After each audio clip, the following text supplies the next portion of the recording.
Good evening, everyone, particularly everyone here in our live audience, as well as those who are connected to us via live stream. Welcome to Baltimore Center Stage. My name is Robin Murphy. I serve as the Strategic Partnerships and Communications Consultant here at Baltimore Center Stage, and it's been my pleasure to actually coordinate and work with the Baltimore Banner to present tonight's forum and the Washington Blade, yes, to coordinate tonight's forum. We are all about community conversations here at Baltimore Center Stage and connecting with partners who are like-minded in that endeavor. That's our thing. It's not just the art on stage, but it's the art in the community. So welcome. I'd like to take a quick moment and introduce to you Baltimore Center Stage's Director of Artistic Partnerships and Innovation, Annalisa Diaz. Thank you. Hi, everybody. I'll be very brief because I want to get to the important conversation that we have tonight. As Robin said, my name is Annalisa Diaz. I'm the Director of Artistic Partnerships and Innovation here at BCS, and I can think of no better event to partner with the Washington Blade and the Baltimore Banner on. Robin mentioned that what we're trying to do here at Baltimore Center Stage is use our building and use our art to catalyze important conversations in our community. So this event is doing that in such a special way. I want to take one quick moment to give a brief land acknowledgement on behalf of BCS. So here at BCS, we are standing on the ancestral and occupied lands of the Piscataway and Susquehannock peoples. The Lumbee people and the Lenape people have also cared for this land here and the water that is life-giving to all of us. So we take a moment now at the beginning of our events to just honor their elders, past, present, and future. And with no further, I'm going to turn it right over to John, who's going to moderate our event tonight.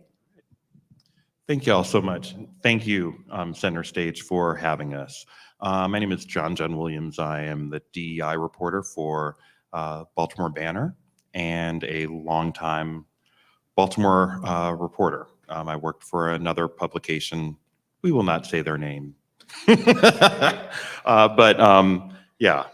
So Kevin and I were talking maybe about a month or two ago. And we came up with a great idea to have a panel discussion looking at the state of the LGBTQ community. There were a bunch of issues that were going on. This is right around a little after Pride that we wanted to discuss and talk about and bring a panel together to discuss. So that's what we have done tonight. So this is definitely in line with what the banner's priorities are, and that's definitely to reach out to the community and definitely look at inclusion and a lot of the great impactful work and stories that we do. So this is just an extension of that, and this will be part of a reoccurring series of different talks and panels and community outreach efforts that we will be doing. So let me introduce Kevin. Have Kevin introduce himself, and we will get started. All right, thanks. Hi, I'm Kevin Knapp. I am the editor and one of the owners of the Washington Blade. And while we are based in Washington, I actually live in Baltimore and have for a long time. I came here from New York in 1996 to launch the website for that other publication whose name we're not mentioning. So I've been around a long time. But edit the Washington Blade. I just want to thank Center Stage and the Banner and John for putting all this together with us. I've seen a lot of media outlets come and go over the years, and the news and the media landscape's been pretty depressing lately. So to have this incredibly robust news operation pop up in our city is such an incredible development and a blessing for the city. So we are really fortunate to have them. So really excited to collaborate and see what else we can do together. So thanks for coming, thanks for watching, and keep reading the Banner and the Blade. Okay, so I'd like all of our panelists to introduce themselves, and I guess the commonality between all panelists is I've interviewed all of you all and included you all in stories in the first couple of months that we have been, that since we've launched. So it will all make sense with the topics that we talk about today. So Kelly, let's start with you and work our way over. It's working? Okay. I think so. I'm Kelly Cross. Been a resident of Baltimore for about 10 years now. My husband and I live in Old Goucher, which is in the center of Baltimore City. I'm president of the Old Goucher Community Association. We've been working on a lot of development and really neighborhood development there, intended to be very inclusive and trying to forge a new path on neighborhood development. So I'm excited to be here tonight and to talk and answer questions. Hey everybody, my name is Derek Chavis. I have been a Baltimore County resident my whole life, but for the last decade plus one, have also lived in Baltimore City, a couple blocks away in Mount Vernon. I am a teacher. I teach history in Waverly, so 6th and 7th grade, little humans, and yeah, I'm excited to be a part of this as well. Thank you. Hello, my name is Lee Carpenter, and I want to thank John and Kevin. I don't know if you both invited me or just John, but whoever invited me to be here. I am an estates and trust attorney, and about half of my clients are members of the LGBTQ community. So I'm from Maryland. I grew up in Montgomery County, but I've been in Baltimore for about 20 years. And my husband and I live in the city. We have a 6-year-old who's going to school in the city. So I'm very, very dedicated to Baltimore, and I think it's an amazing place that could be even more amazing, and so I'm happy to help make that happen in whatever way I can. I also teach at the University of Maryland School of Law, where I attended. I teach estates and trusts as an adjunct professor there. Great. So we're going to treat this as like a conversation between friends. We do have one more panelist who will be joining us. But we will talk about certain topics that are very pertinent and that are definitely front of mind right now in our community. And yeah, that will be fairly, just let it flow, so to speak. So kind of relax, take a breath or whatever, and we're not gonna bite or scream or any of that. Do we seem tense? Because I'm fine. Yeah. So I think we should start, let's start with Clarence Thomas. And let's start with Roe versus Wade and his where do we begin there? Roe versus Wade obviously was a, it got a lot of the headlines and basically attracted a lot of the attention, rightfully so, with women's reproductive issues being reversed. But there was a little bit of a caveat there that some of us paid attention to. It was Thomas's concurring opinion that essentially people thought that it promised to overturn certain issues like same-sex marriage equality and other issues that would definitely affect the LGBTQ community. Shortly after people started learning about that concurring opinion, what was business like for you, Lee? Were you getting contacted? And yeah. Business picked up considerably that day.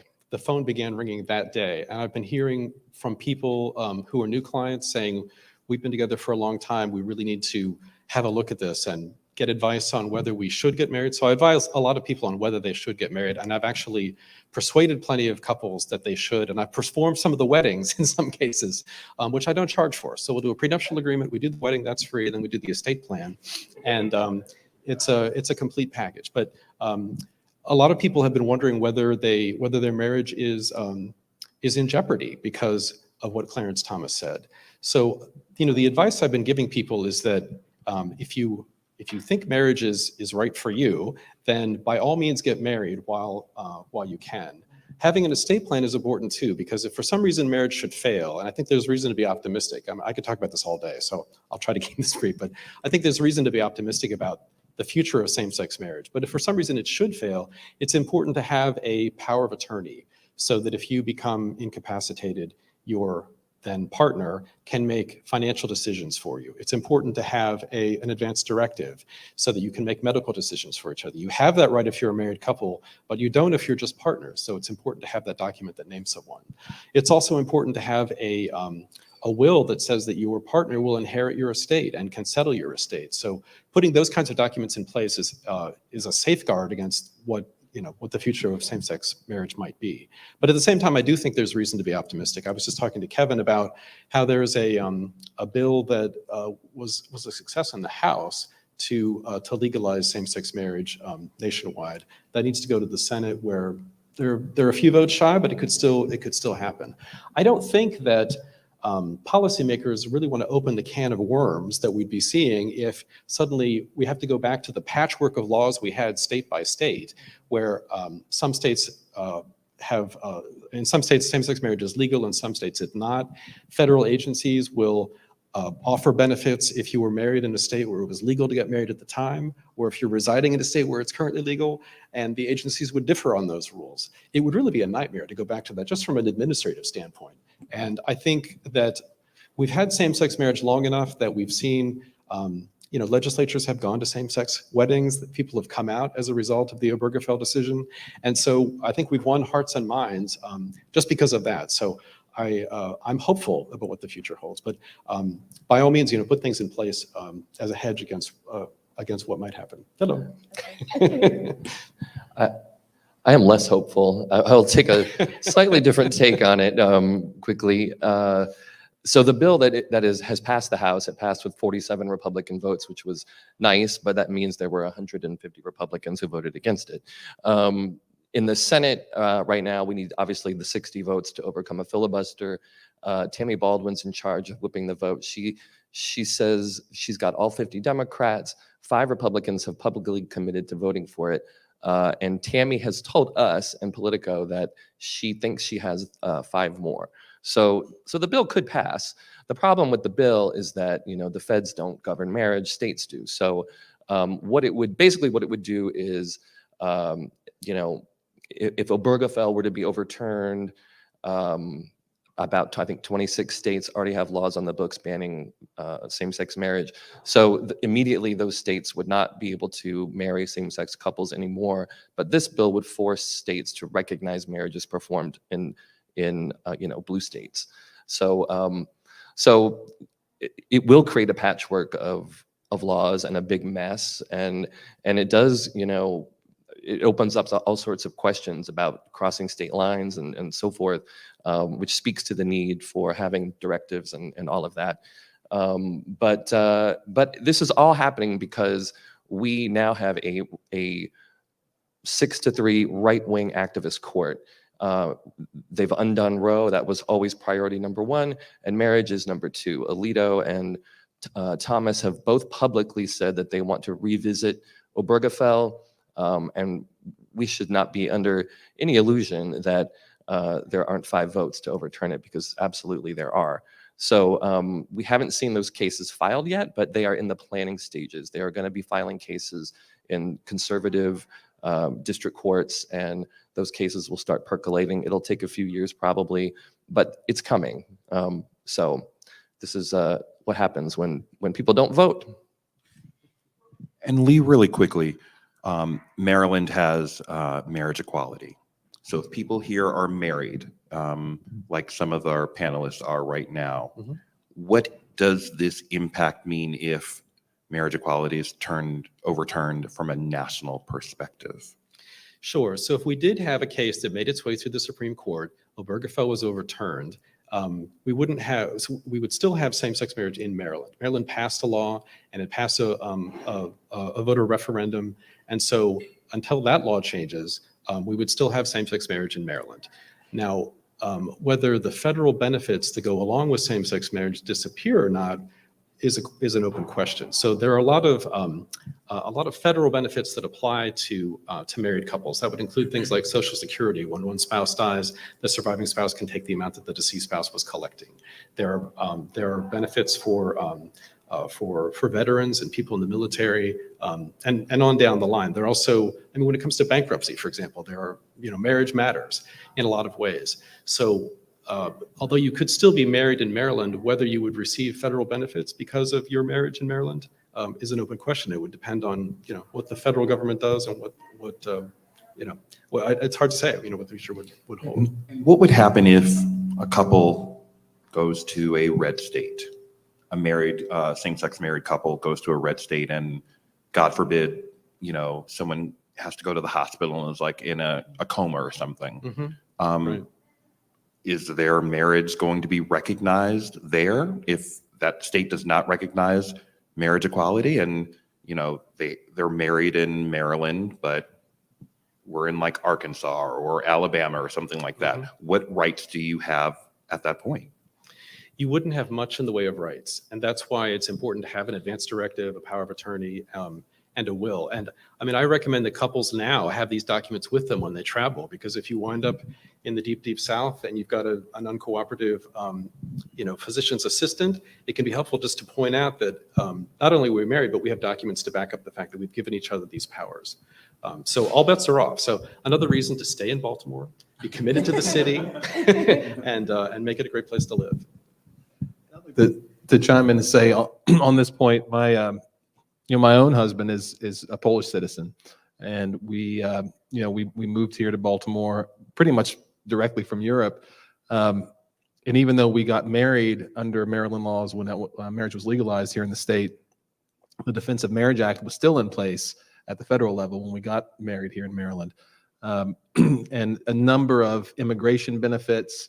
Those are federal benefits. So if you, in our case, for instance, if Obergefell is overturned, or if there starts to be an attack on federal recognition of same-sex marriages, our ability to stay in this country as a couple is under threat. So for us, we weren't going into an estate's attorney, but we did start his citizenship application because it's a real concern.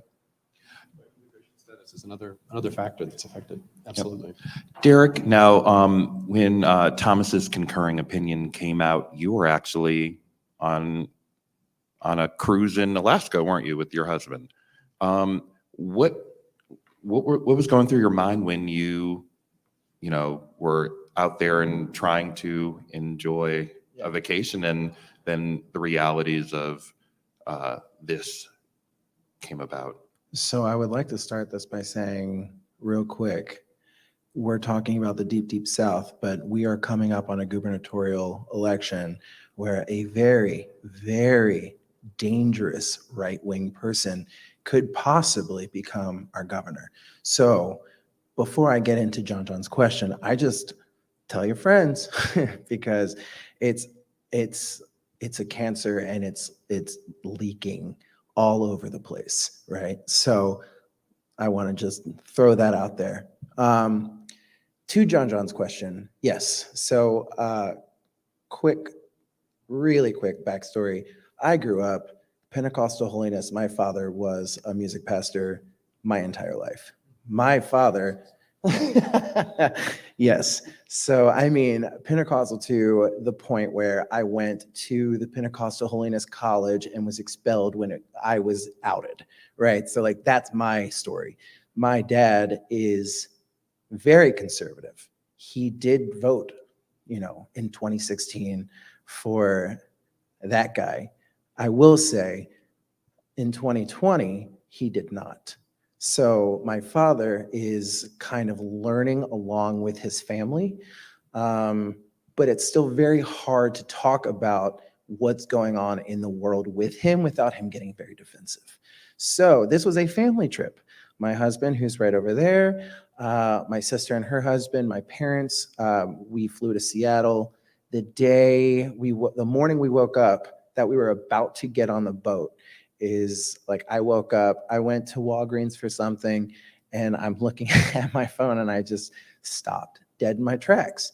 And I sent the link to my husband, Patrick, and I said, this is going to be a very interesting trip. My sister is an LCSW. She is very, very, very, very liberal, and she's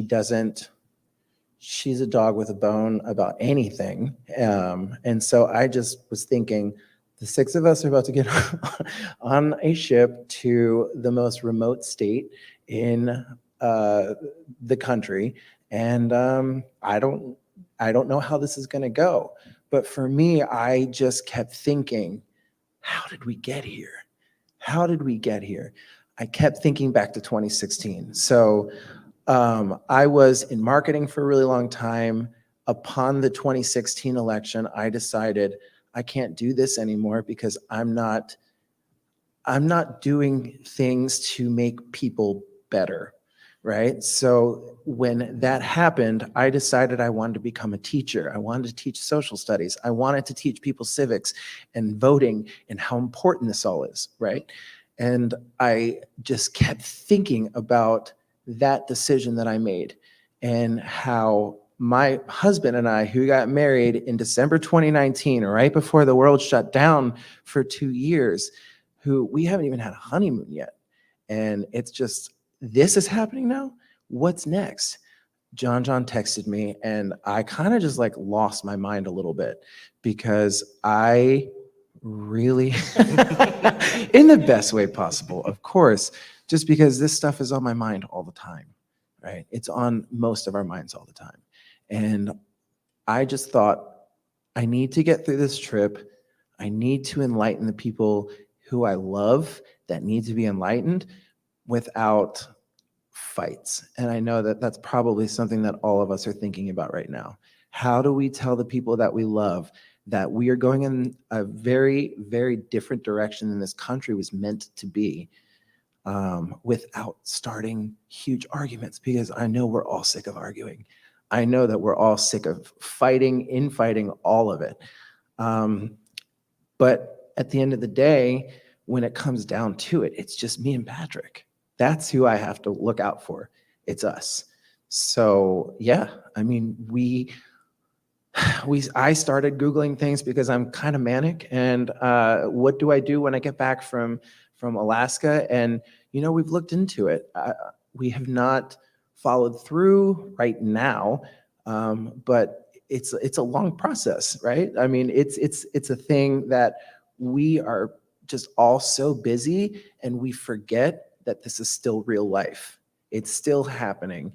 And every single day, we're getting news articles pushed to our phone about the next step, what's happening now.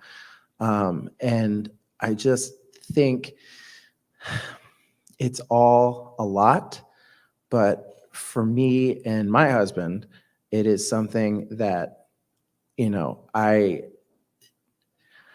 never thought when we hit this, just not even 10 years ago, that we would regress so quickly, right? And it's terrifying. It's very, very scary. And I don't know about you guys, but I would like to honor myself as the pop culture panelist here. And I've been watching Living Single, as I know you know. Mhm. And it's very interesting because this whole question started with Clarence Thomas. And Sinclair mentioned Clarence Thomas with like pride. And Did she? I didn't see that episode. Listen, it's season 1, episode 4. I'm just letting you know. And it was a situation where one of the characters was trying to look better, or like she had more going on for her life than with an ex-boyfriend, Max, her ex-boyfriend from law school. And Sinclair had said something about, oh, and Clarence Thomas. And I just thought to myself, how interesting it was to like hear his name in like a positive, especially on a Black TV show, right? Where I will say that was probably very off-brand. I don't know. It just feels, it feels very that important episode right now. escaped me, and I've seen all of them. I just don't remember that one, and I I'm don't gonna remember send it to you. Black people being like, I'm gonna "Ooh, send it. rah, Well, rah, Clarence Thomas." But it like, was also Sinclair. yes. So I don't know. I have a lot of thoughts on this. It's a very scary thing. He's a very scary person. But at the end of the day, I mean, allegedly, we're in control of this, right? So we just have to do our due diligence. Okay, London, I think this is a good time to introduce you. So I think you should introduce yourself and tell us what you do, and we will talk a little bit about this issue from your standpoint.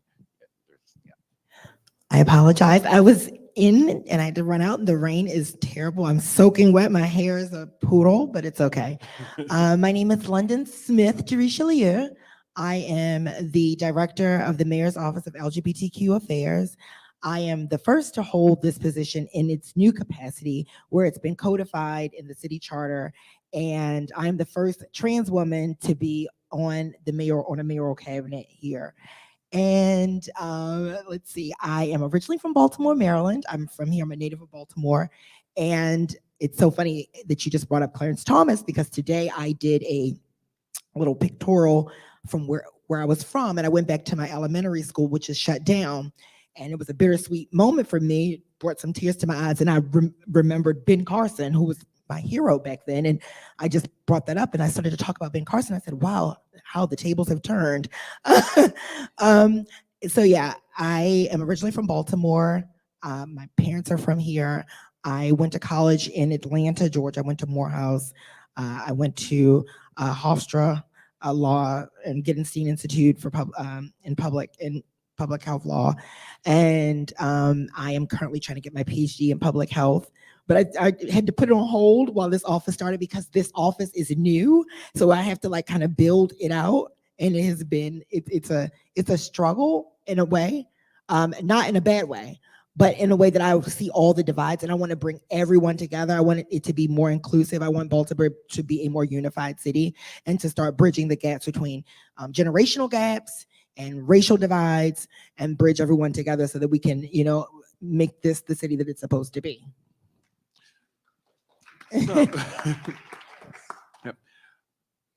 Dealing with the issue that we were just talking about, Thomas's concurring opinion, have you received any type of calls from the public or any concern from citizens or residents or anything of that nature? Or how has the reversal of Roe versus Wade, how does that trickle down or send ripple effects into other communities? Well, for one, being a trans woman, I definitely, for me, around the fundamental right to privacy and having autonomy over my body, I stand in solidarity with women, and with women and men, because trans men can also be pregnant. People forget that too. Non-binary folks can also be pregnant as well, and so I stand in solidarity with those with the capacity to be pregnant. And so one of the things that we've been working on, and I just got a request, is that an organization here will be creating a mural in dedication to that, our bodies, our choices, and they just got our support from us down at City Hall. Our mayor recently, Brandon Scott, just actually signed a letter in support with the mayors of the United States supporting the Respect for Marriage Act, and that was signed off and sent off right before the vote that passed in the House, and they sent another letter out as well, urging again the Senate to go ahead and to vote for the respect. The calls that we've gotten again have been around abortion, and what you've already seen is that our mayor and our city council stand in solidarity with those with the capacity to be pregnant, and we are a safe haven city. We've allocated funding, and if you've read recently, I think it was $500,000 was allocated recently for funding to go to nonprofits that support those seeking abortion that may want to come to Baltimore. Okay, great. Let's continue a little bit about, let's switch topics a little bit and talk about Pride Month, which is kind of marred by the fire in the Able neighborhood. And then also the flag ban in Carroll County. Now, I know that Carroll County is not Baltimore City, so that's a different can of worms. But the Able fire did happen here. Yes. Do you have any types of updates on that? Because Kevin and I have been talking and we just haven't really gotten much of anything. I actually just got an update. So what I will say is this, that it's currently still under investigation. We're working with our state and federal partners to make sure that it's properly investigated. And the thing is that you can't make statements in advance while the investigation is going on, because you could mess up the investigation completely. One wrong statement, so we've been banding together with the state's attorney's office. We've all met together, state's attorney's office, the FBI is involved, as well as the ATF. There has been, calls amongst us all to make sure that we stay updated. What we've done is we've been able to go out into that community and to do outreach. Myself, as well as the LGBTQ liaison for the fire department, we personally went, I sat down, in the neighborhood, talked to some of the neighbors to see some of the things that they needed. We're able to still try to provide support, in lieu of the fact that we don't have answers as far as the investigation is concerned, but we still want to be able to provide support to the able community. And we've done that, and have extended that branch, that handout. I definitely, I just messaged the POI at the fire department before I sat down to ask about any updates, because I wanted to make sure you all got any updates, and they said that it's still under investigation.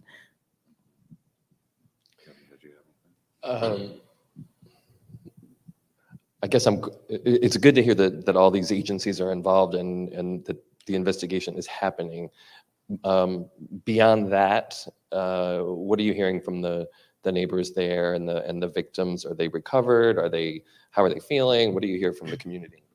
So I went, when I recently went, the couple were out of the hospital, and I had a heart-wrenching story from a neighbor next door, brought me to tears.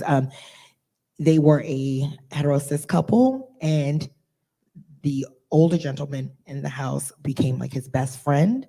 And so they put a table and chairs in front of their house. And so I sat there, and sitting there, I actually ended up meeting another neighbor who was affected. And they just, they explained to me, like, we provided them with resources, and of course they were going through their own insurance and dealing with those things. And the one thing that's been the strong point is that the community has been a big part of healing for them. The community has raised money. The community has been there to support them. The community has been able to provide them with housing, afterwards. So, this has been a great example of community kind of coming together. And like you all, I want to get answers too. I'm a part of this community, so I want to find out. And so I'm definitely on it, and I will continue to ask and ask and ask. But again, that's all that I can do is, allow the agencies to do their job and to answer back to us. Because so specifically, like that these things, I don't want to, I gotta be careful with the things that I say. Like I said, so what I'll do is I'll just continue to ask, and I will continue to update you all with the language that I'm given from the agencies. One thing, how safe do you think that the LGBTQ community is here in Baltimore right now? Wow. Well, as a Black trans woman, let me just tell you something. Okay. I have been working, and I'm glad that we've created we have a liaison at the police department, because a lot of things happen, but it's been a lot of fear for people to go and tell things that happen. So I could just give an incident with myself. I was walking with a friend of mine, and we were walking down the street. Now, my friend is, I have passing privilege, right? So walking together, we're all just out, but it doesn't matter. It was myself, a cis woman, and them, and the guy decided to brandish a gun and say, I don't want that FS around here, right? So I'm like, did he just really just show a gun and say that he didn't want, people in this neighborhood, right? So, that put some fear. I mean, that same individual, maybe like a couple of weeks later, they were robbed at gunpoint, right? They were robbed. Person robbed them, and the police responded, and they were on it that's one thing I can say is that, I was able to reach out to the liaison, reach out to the police, and, be kind of a buffer, because a lot of people in the community are afraid to go to the police because they're afraid that, it's like you're calling as the victim and you end up becoming the criminal when you're calling in. It's like, did I do it or did he do it? And one thing that the police department here is doing, especially under the consent decree, there are specific rules of engagement dealing with LGBTQ community. I watched them talk to the individual. They instantly ask, what is your preferred name? What are your pronouns? They went through the full process with them. I was there, so they didn't know my position. I just was there, as a witness to what was going on. I didn't tell them I worked with this. I didn't tell them who I was or what I do, and they did it on their own. I was happy to see that. So having our liaison at the police department is one of the ways that we kind of keep data, or because it's a lot of people. A lot of things aren't reported, or hate crimes aren't reported, and so I've been intentional with dealing with our liaison to make sure that, hey, when you hear about something, or to tell me about it so I can keep record, and to actually take your own diligence and look at some of the things that are going on and see the demographic of the things that are happening to people. And she has done so. She's been able to do so. And so we've been keeping, track. But one of the things, when we talk about violence, I would be remiss without mentioning, not just physical violence, right? Not just talking about intimate partner violence. We're talking about drug addiction and the violence that goes along with that, right? The violence, the suicide, right? And people here being impacted by drugs. A large portion of LGBTQ community are impacted by drugs here in Baltimore, whether it's the opioid, whether it's crystal methamphetamine. These are things that I witnessed, I watched for myself, and people having access to proper detox places, where they go there and they're in detox, and all of a sudden somebody will say, take your wig off. A young lady called me the other day, and I was trying to get her into treatment. And she's like, I don't want to go. I'm like, well, she's like, because when I go there, they tell me to take my hair off, and that I have to tell them their dead name. And I'm like, so again, those are things. My office isn't a service-based office.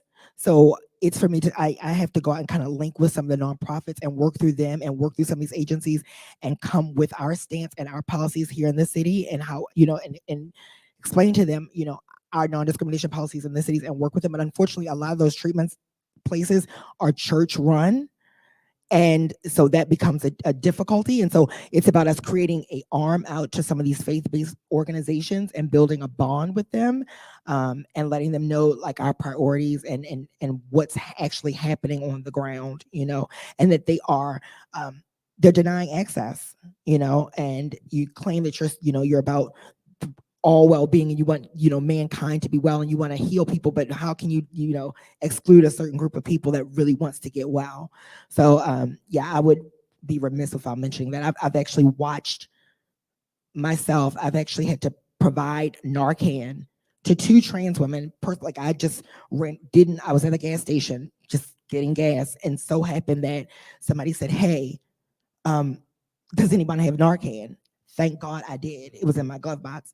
And I went over, and when I looked down, I actually knew the person from working in community. So, I'm like freaking out a little bit, because I'm like, oh my God, I know them. But I was able to provide them the Narcan. They jumped up, they helped me. They just held me so tight. And I just, that put a wave over me. And this is right before I got the position here. So that was one of the things that kind of gave me the passion to want to be in this position. And so that's one of the things I'm passionate about, is making sure that we get people into care, particularly when it comes to opioid addiction, and addiction period, and mental health. Yes. Yeah. I want to, just to your point about your question about is it safe for the LGBTQ community in Baltimore? And I would say, I still to this day, my husband and I have lived on our block in Old Goucher for 10 years now, and I still to this day do not feel comfortable holding his hand, walking down the sidewalk. I still do not feel comfortable being, displaying affection openly in Baltimore. I can't tell you the number of times we have had encounters or people who even have lived around us for a while, and there's some sort of issue in the neighborhood. I'm president of the neighborhood association, so maybe we're planting trees and folks don't like that, or putting some plants somewhere, and then folks will immediately go to faggot.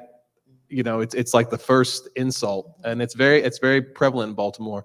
I would say also, I think especially regarding the trans community and trans women of color, because we have many in Old Goucher, and I have seen, I'm sure my stats are off, but I believe I know of at least 6 Black trans women who have been murdered in Baltimore in the time that we've lived here, and a few who were in our neighborhood.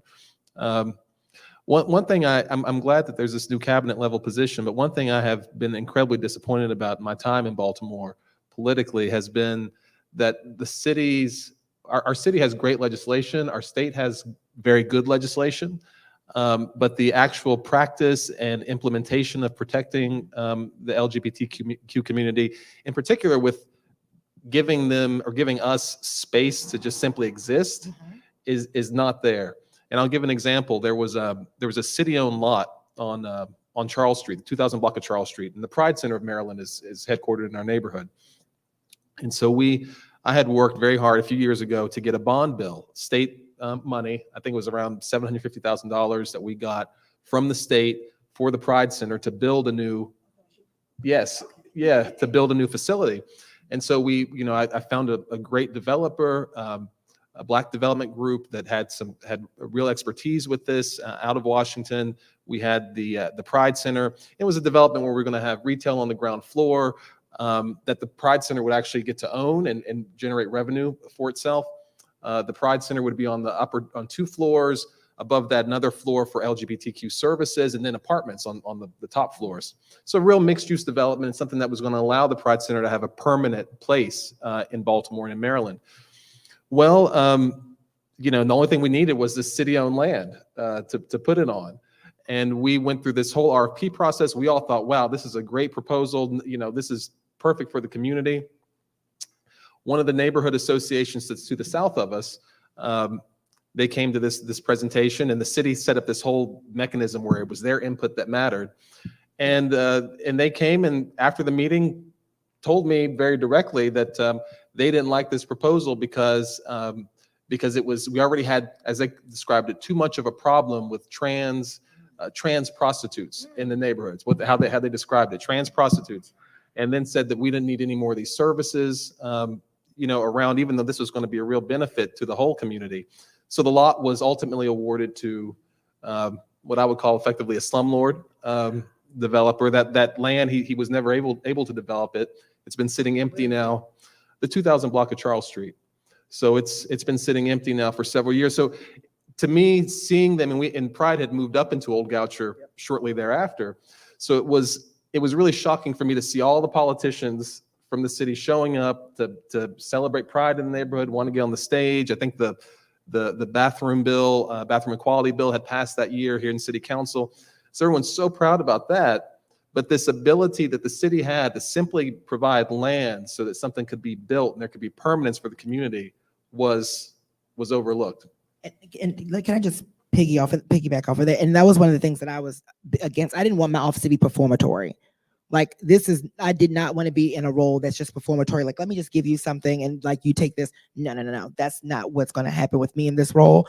And like, the purpose of this office and like, it's supposed to be, it's a funded office. It is an office that is able to do things and to make a difference. And it's good to hear you say these things because I need to be able to take them back and to be able to deal with the powers that be to make sure that things are done and that you do see a difference.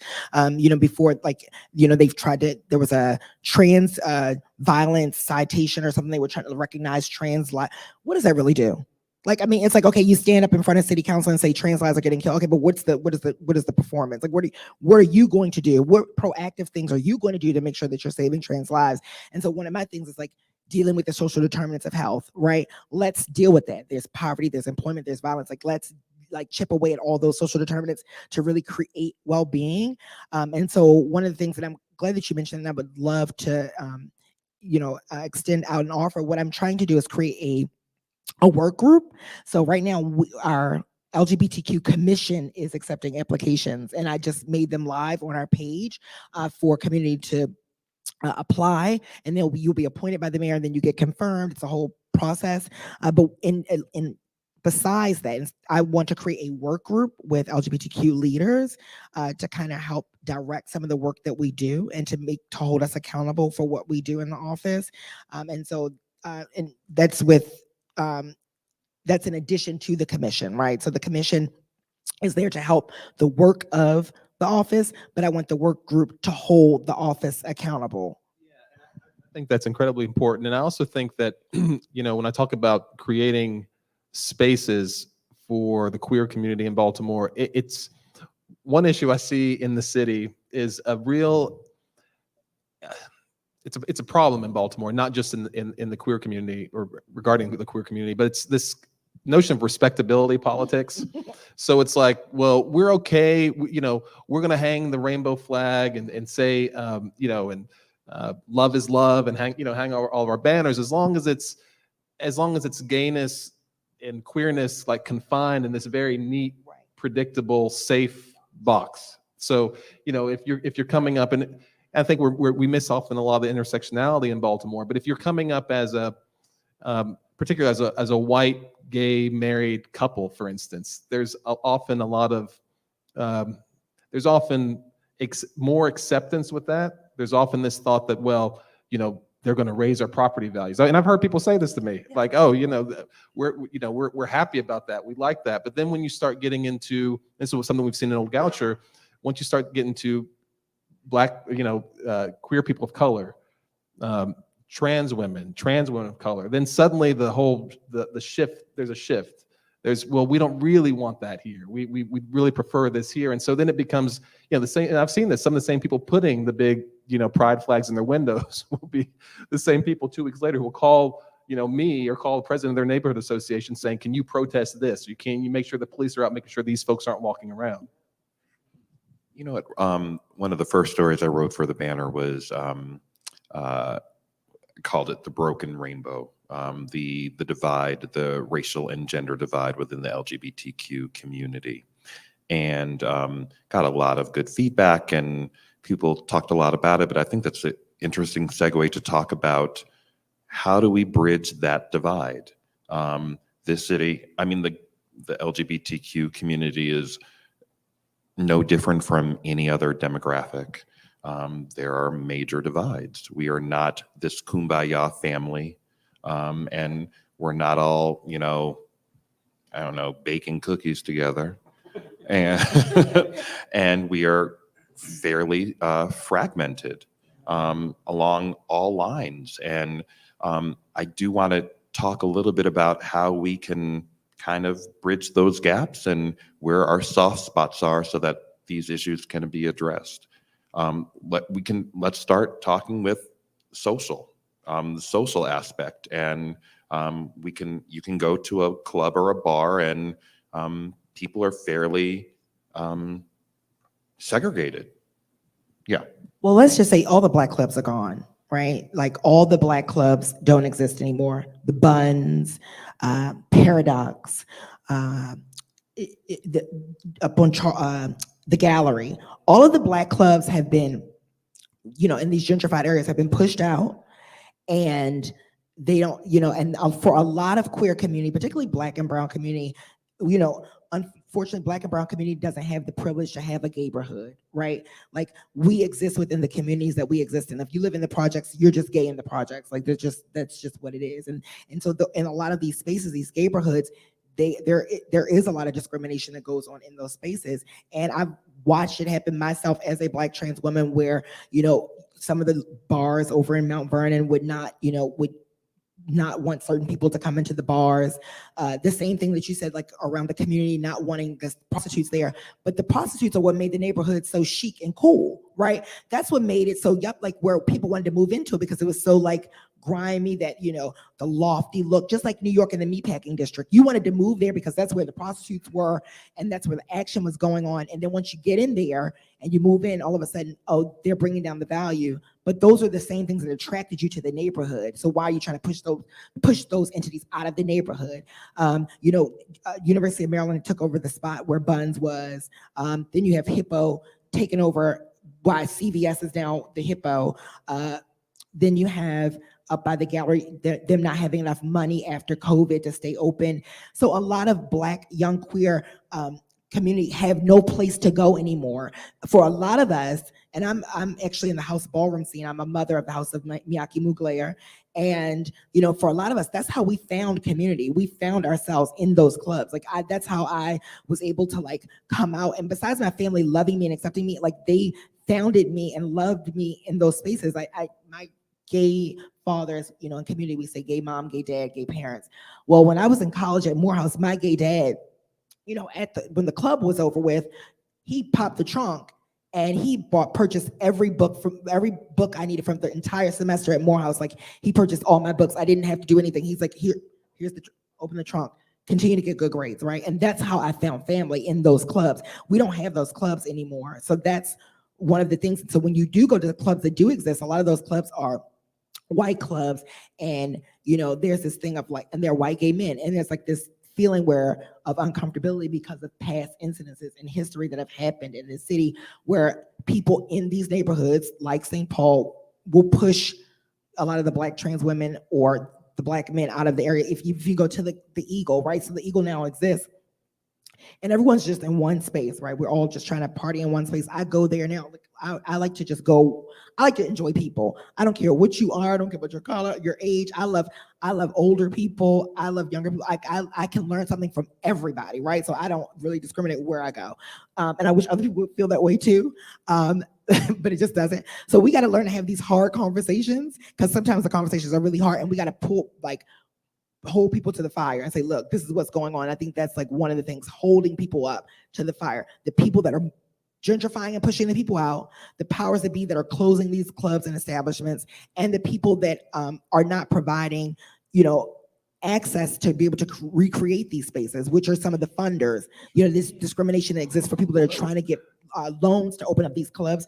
They're not providing that. And let me say, I'm glad you mentioned, it's funny you mentioned the Club Bun situation and the Eagle, because I'm actually trying to help right now the owner of Club Buns, Dana Owens, to find a new space. And I'll Breaking news. and and also with the Eagle. So that's the first time that I really got to experience this notion of respectability politics in Baltimore, because the Eagle was trying to move up, and there were a lot of neighbors. And it was interesting because there were a lot of gay men who lived around the Eagle who were very upset that it was being reopened, particularly when a lot of the trans women started coming to the bar. And I would get calls from a lot of gay men, and I was always shocked also at the types of slurs I would hear coming from gay men about trans women, the ways they would describe them. And I would say with the Club Bun situation, this is a case where it's a Black queer space, historic, long-standing, doesn't fit in that mold of respectability politics for Baltimore.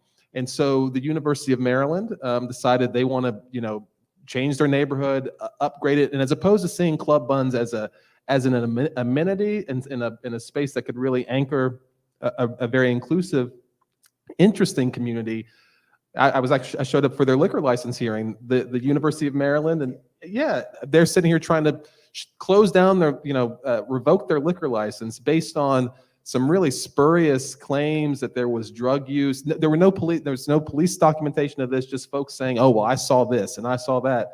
I thought to myself, why aren't you working to try to, bring up this venue and integrate it? They said they were bottles, alcohol bottles in the daycare, the nursery area that was next door. Not to mention that, we all know how Lexington Market is, right? People walk around with liquor bottles in Lexington Market. Who's to say that the people that were down there weren't the ones to do it? Why did it have to be those at the gay club, right? And I would just like to say, I don't have the insider information, so I'm sorry that I'm not as interesting here. But just as a Mount Vernon resident for the last decade, I think it's important to talk about the fact that Mount Vernon isn't gay anymore, right? It's not why it is not the neighborhood that I wanted to move to. And it's frustrating because there is such a dynamic queer culture here. And one of my hopes is that now that, some of these like club owners with antiquated views are no longer with this area, we can maybe turn What do you, that what do you space. mean by that? Girl, do you really want me to go there? Do you, I mean, you know, so I don't mean, talk about it, be about it. I mean, so I know, for instance, one of my best friends from high school was a DJ in this area, right? And she used to DJ at a very prominent gay club located at 1000 North Charles Street, that she was not allowed to play Black music before midnight, right? So she was literally not allowed to do it. She had to play top 40. She wasn't allowed to, and so she left and she DJ'd in DC for a long time, and until Nelly's is also kind of the same. So she's out of that now, but I got the insider information on like what she was supposed to do at that specific club. Meanwhile, the owner was going on Facebook rants about people of color. So it's a very frustrating thing where, I just want to go have a good time. And it becomes problematic because I'm supporting somebody who has terrible views of the world. So again, now that those people are not here, I look forward to hopefully gaying up Mount Vernon again, but in a more inclusive area. Like, I mean, we have a CVS and an office building now, right? So those two places are gone. We're done. And honestly, the restaurant that was down the street, they were problematic too. So we got out a lot of people who probably just, they were cool in the 90s, and that's not where we are anymore. And so I look forward, hopefully, to bringing back a little bit of rainbow to Mount Vernon, because the last 2 years have been awful. I mean, I don't know. Listen, we go to bed at 9 o'clock now, and I live downtown. So I don't know what this is, but I'm not interested in it. And so if y'all have money and you want to open up something, like, there's people up, not me, but there's people up here that you can talk to that we can make this happen. Two quick points. One, I think there is a generational component to some of this, because when I don't get out to nightclubs as much as I used to in the 90s, but I have been to the Eagle on a Saturday night, late at night, and it's bustling. It's full of young people from all different backgrounds, and a lot of non-binary and trans folks are in there, and it's a really interesting, huge space that seems to bring a lot of people together. So I hope some of this is generational and is getting better. On the safety issue, I will just say that I really hope we get to the bottom of what happened in Able. There was a very similar crime that happened in DC right after that, where a pride flag was set on fire and it ignited the garage and damaged the house. We just had an attack last week in DC. A gay couple that was walking down the street was attacked and beaten and called monkeypox faggots. So crime is real in cities, in all cities. And let's just remember that when Donald Trump became president, all of the hate crimes, not just for LGBT, but across the board, increased by double digits for each year of his presidency. So it speaks to the power of the bully pulpit. And when the president speaks, people listen and they act. And so I'd like to leave the crime thing on that note. And on that note, I think we need a drink. I'm not joking. We do. So we do have a little bit of an intermission, about 10 minutes. So if you'd like to stimulate the economy at that bar back there, that would be great. And we will be back with a number of topics, including monkeypox and other bright moments. So thanks so much for joining us right now, and we will be back in about 10 minutes. All right, thank you.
Hello, everyone. We're going to, oh, Lord. I know. I'm going to get Jason some dinner. I'm going to be at the prime rib. Call me. Okay. Done. Okay.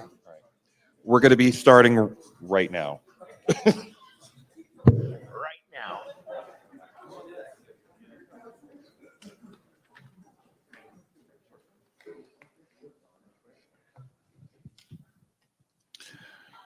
Okay, welcome back. I hope everyone is, I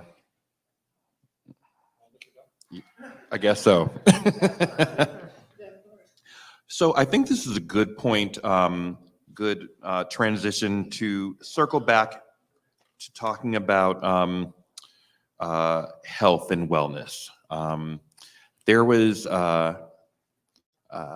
we were talking about substance abuse and things of that nature, and it reminded me of a story that I wrote for another publication, and about the gay poor, P-O-U-R, and the tradition, or the tradition of gay bars to pour heavier amounts of alcohol for drinks. And I looked at I guess the reason behind that, and it's because of years of mistrust by the LGBTQ community with the medical field. For those of you who didn't know, and might be too young to know this, there was a time when being gay or lesbian or trans or bi was just considered a mental illness. And as a result, many people from the community did not go to seek medical help, or they just had really horrible interactions with that community. So they essentially found their own ways of coping and medicating. So they would go to bars, and their bartender would essentially be their therapist. And the drug of choice would be alcohol. So bartenders would pour heavier amounts of alcohol as a way of like soothing you from like taking the edge off of like weeks, like your regular your realities, the aggressions that you would have to deal with and discrimination you'd have to deal with. So I'd like to know, anecdotally probably, because there probably isn't much data on that, how you are seeing how the LGBTQ community basically has dealt with COVID and all of the pressures that we've had to deal with there.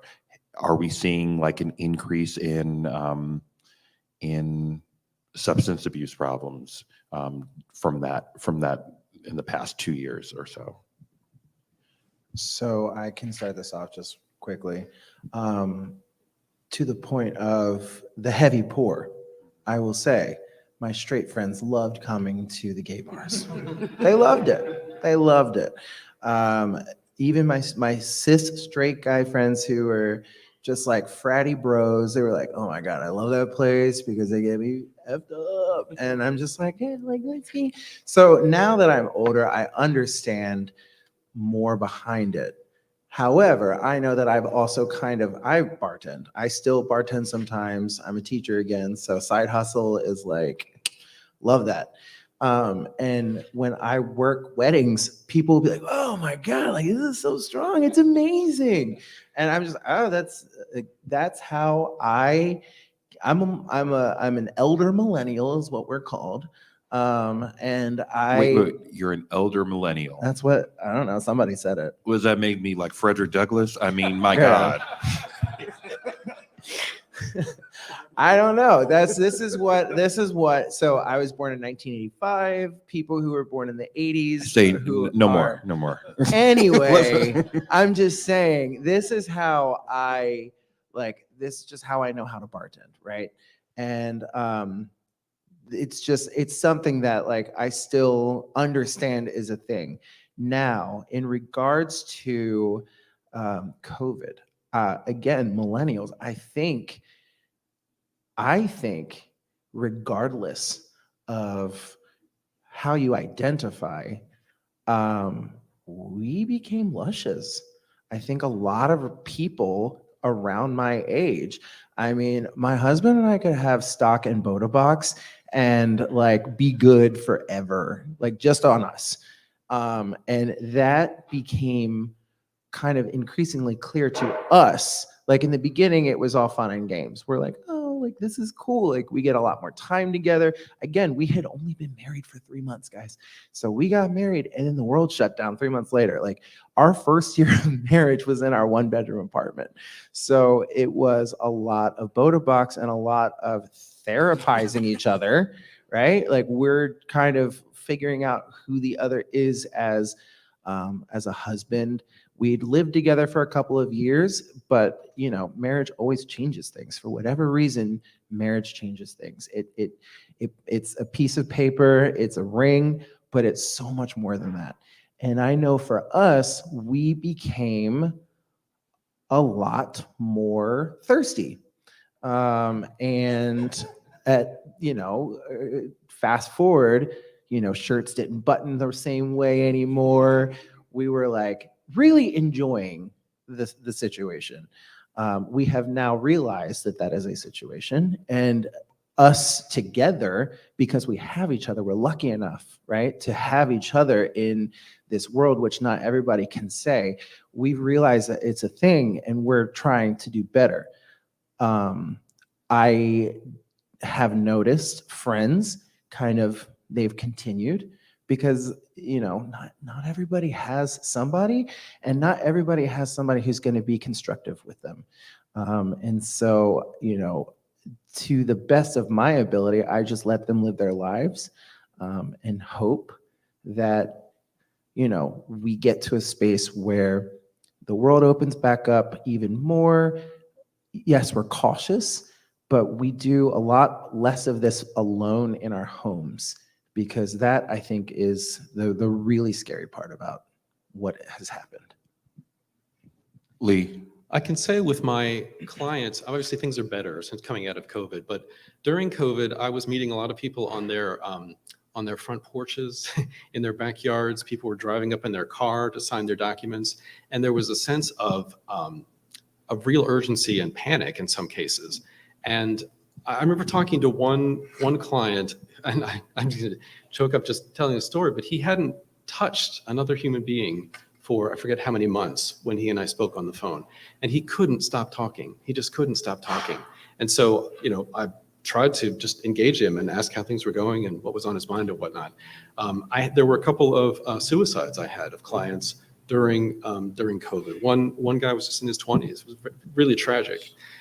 Things are much better since then, but it was difficult for everybody to cope during that time. And I think LGBTQ people, especially those who are alone, were really especially affected by it. So. And Kevin, what are you seeing in DC, and what are you hearing? Yeah, in terms of COVID, the two communities that we covered pretty closely that were disproportionately impacted by COVID were sex workers who suddenly lost their livelihood, and they couldn't exactly get PPP money. So it was really hard on that community. And also young people particularly from conservative families or backgrounds who had gone away to college and were finally able to be out and be themselves, and then that was snatched away and they were sent back to hostile homes. There was a lot of, stories around, suicide so those two communities we covered pretty closely were really affected by COVID. I will say that I feel like Kathy Lee and Hoda right now with this drink. I'm like, it is pretty full. It won't be full for much longer. Let's talk about monkeypox. Yeah, another shining, bright moment. If COVID wasn't enough, now we have monkeypox to worry about. Lord Jesus. London, can we talk a little bit about, resources and access to vaccines and all that good stuff? Because I want to know where you can get a vaccine. And Yeah, Yeah. that would be great. I've had one and it hurts a lot. Like it hurts. I'll deal with the It hurt. hurts, yeah. No. And I listen. I don't want to deal with the Listen, monkeypox. it hurts, and I said, you know what? I don't even care. It's still been hurting me. I don't care. Hurt. Because my friend who is I know people who have had the monkeypox, and I also have friends of mine who are physicians, and one of them, she texted me earlier. She said, London, people are in so much pain. She was like, people in my office. She's like, they can't put their pants on. Like, they're in so much pain. And then once she From the monkeypox, monkeypox? she said they were in pain. She was describing some of her patients. She was like, they were in a lot of pain. And my friend as well, he called me the other day from an emergency room out of state. He's like, London, you're the only person I know to call. I can't even think of anybody else to call. I need you. So I instantly get on the phone. I start calling over to Department of Health in New York, and I knew someone who went to Morehouse who runs one of the offices, and I was trying to like reach out to ask about the treatment for him because he was at a facility, and I was trying to explain to him that the treatment is investigatory and that, you know, it's a 15-page, you know, write up to get it. You know, you have to write up. It takes like 2 hours. It's under IRB, so not every place has access to the treatment. I was like, what hospital are you at? And the doctor was trying to say, well, go to this other hospital. And I was just trying to calm him down, just to get him to relax. And then he finally relaxed and called me back and said, thank you so much. I needed that, you know, to calm down. But with that being said, it's like community has to be here for each other. You know, we have to support each other. And right now, because we have such a limited number of vaccines, our health department, we started this conversation back in May. I had this conversation with the health department. We started discussing stigma and communication.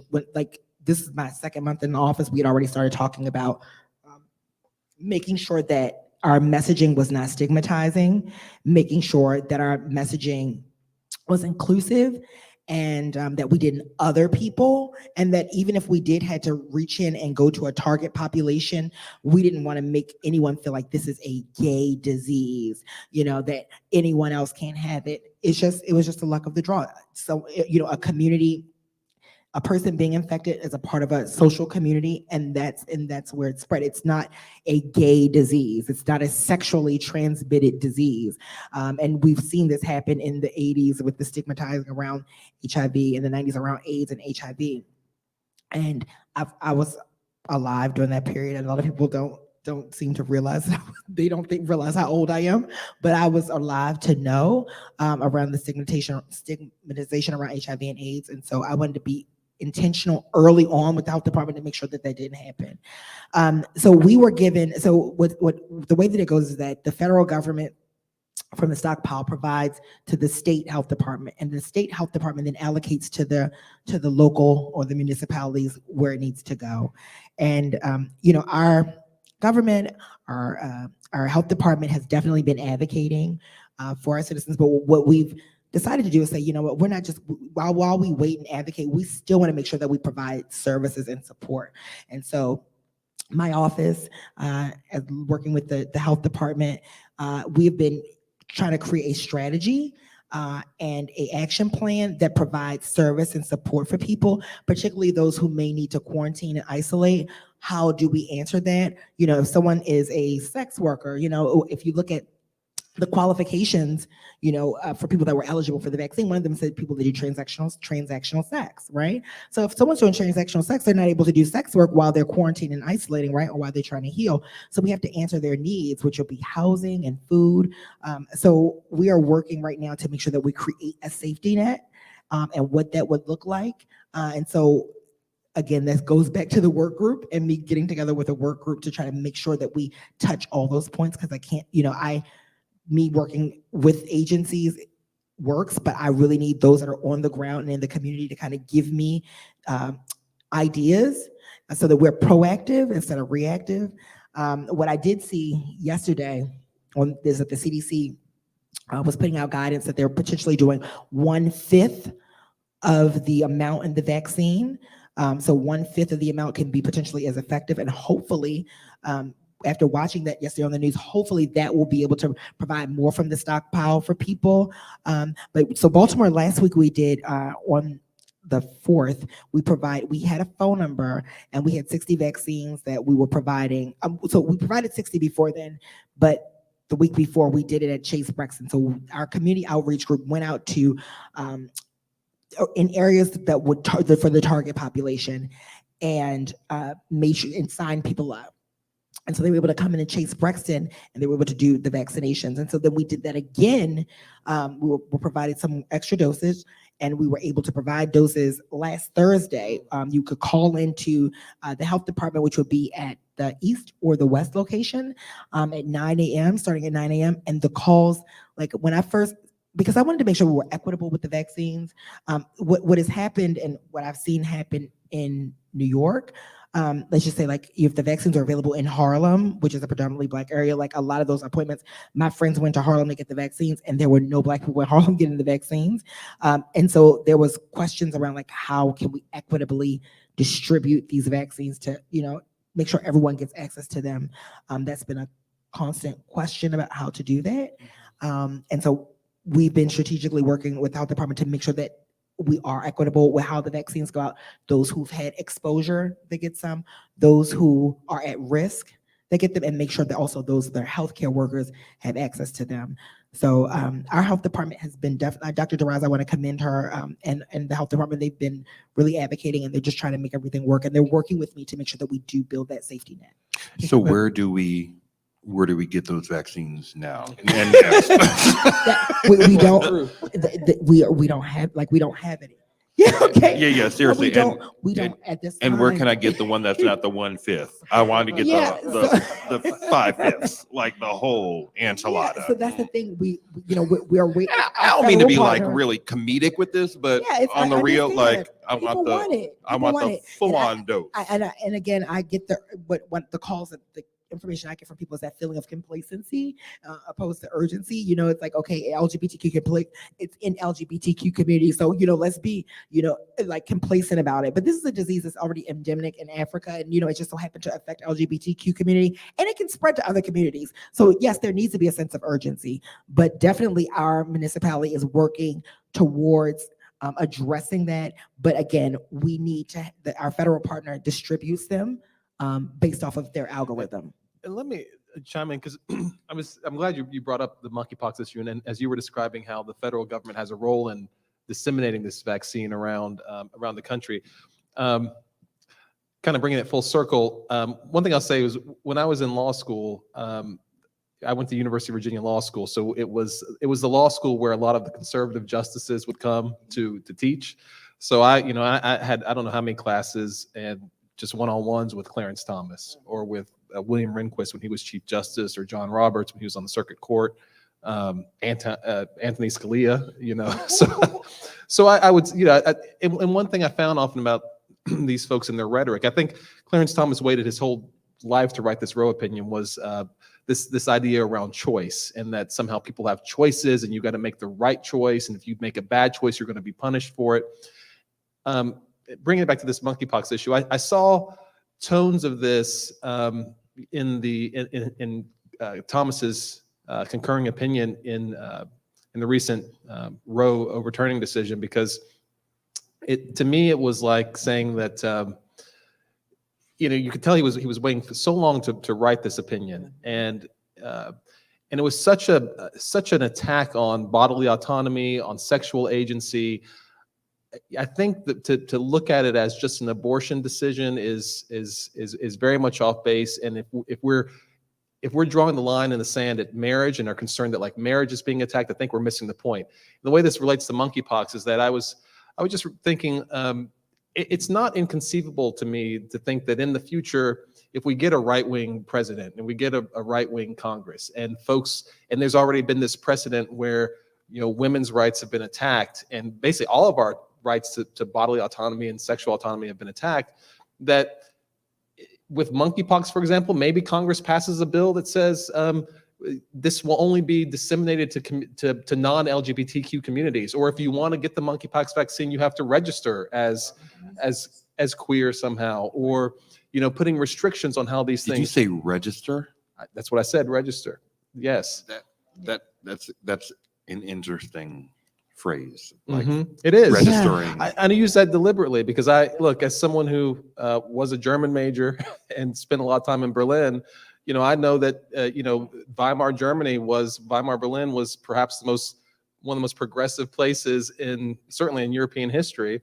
And then, a decade, 2 decades later, you're in and I don't want to overstate it. But I do think that when we're talking about the recent Dobbs decision, when we're thinking about the overturning of Roe, we can't just look at it as an issue about abortion. It was an attack on your ability to engage in sexual activity, to be a fully embodied, queer person.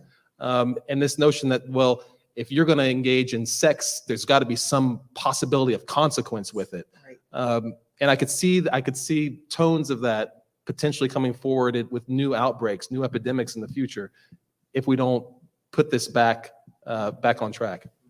I think that's a good point, and I think you allude to something that a lot of people have talked around, especially in the mainstream media, and even within our own community, which is what are our responsibilities? What should we be doing? And the answer is, and I think the CDC did put out some new guidance last week alluding to this, is that we've got to be more careful right now, that the numbers are relatively low. I think Maryland has a couple hundred cases. Baltimore has, they're underreported, but we are right next to DC, which has 300. Yeah. So, but the concern is that, it's affecting gay, bi, and MSM right now. The concern is if it jumps right as kids are going back to school, right as colleges are going back, that this could very quickly get out of control. And I've talked to a state official, health official, who off the record is very alarmed, very concerned that we're going to lose control of this thing.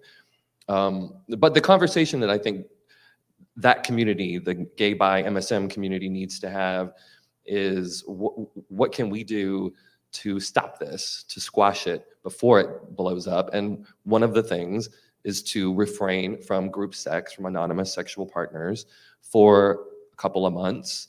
The latest guidance from the federal government is that by October, there's another, I forget, 750,000 doses or something that's coming. So there is more vaccine coming. As of today, there are 0 appointments in Baltimore available. So there just isn't enough vaccine right now. This is a vaccine preventable disease. We can squash it, but we need to. Well, correction. We have vaccines, but the vaccines are for those that may have, like, what we have left are for those for exposure. So, of course, there are the ones for appointments, but there is vaccines for those who may become exposed. So if there's a known case of monkeypox, and you're contacted by the health department, there's a 4-day space, and so then you in turn will go to the health department, will call you, and then you would potentially be a person that would get a vaccine if you were exposed. And I'm not trying to be funny. I'm a funny person to begin with, but I'm not. So are you saying that the answer is to not have sex or this and the other till October? I mean, that's what I heard. But it's not just through sex. So the thing is that it could be in bedding, it could be in the bedding, it could be in towels. If we just saw a Black cis woman who posted, she works at the Quick Trip. Quick Trip in Atlanta, and all she does is handle money daily, right? And so she has monkeypox, and she didn't get it through sexual contact, and she didn't get it through, hanging with anyone. She just casually handle money, right? And so, it's scary when people just try to make it. I mean, I get, like, I understand, like, those are things that you definitely should do to prevent, not be shirtless at the club, try to cover up, your arms. If you are someone that does have monkeypox, the lesions, it's transferred through large respiratory droplets or through the lesions. So making sure that you're covering up, your full arms, that you're wearing a mask. Those are using hand sanitizer, making sure that you are, using, what is it? The Lysol, the spray, the other one with the M. Yeah, but it has the name, the one with the M with the blue bottle. the Lysol, like using those on like the doorknobs and making sure that, you're still disinfecting. I mean, we still were doing that, that mindset with COVID, right? Everyone's so like with the gloves and touching, it's like, keep doing the same, keep doing those things to protect yourself in the meantime, protect yourself. And back to that, your question, because I'm not saying don't have sex till October. I'm saying, and what the federal, Maybe you should be saying. and I mean, that's a personal decision, but what the federal guidance that came out last week was that they recommend avoiding group sex, anonymous sex, for now until we can get these vaccines out. And I don't think that's a heavy lift. And we are a sex positive publication, and we fought long and hard for the right to even have sex. So no one is saying don't have sex, but there are safer practices and less safe practices. And now is the time to err on the side of some caution until the federal government can catch up with the demand for this thing. Can you all say some For our people? during COVID. Can we talk about some safer practices? Look, during COVID, there was a whole document. There was a document, a public health document that I read. It was like safe sex during COVID, right? And basically, they were like copying some of the safe sex methods from like the 80s with HIV, but like they were like using like glory holes, but like showing you like what to do, like how to put like they were talking about all these things of like ways to protect yourself. Listen, we're in a Zoom era. You can get on virtual, you can look at somebody virtually, and y'all can look at each other and, do whatever you need to do. We're adults. We can kind of use our minds and figure it out, but if, hey, sometimes being just a distance, it can just be, it's just as wonderful and enjoyable. You have a connection, a visual eye contact. We're making eye contact, because again, this is a public health emergency. We want to make sure that we are protecting other people, that we're protecting ourselves, making sure this isn't spreading and getting out of control, going to schools, and then kids are back out of school. You as a teacher and you're virtual learning again. Yeah. So we want to make sure that we're just protecting ourselves. I agree. Anybody else, or should I go into a new direction? Okay. Good news.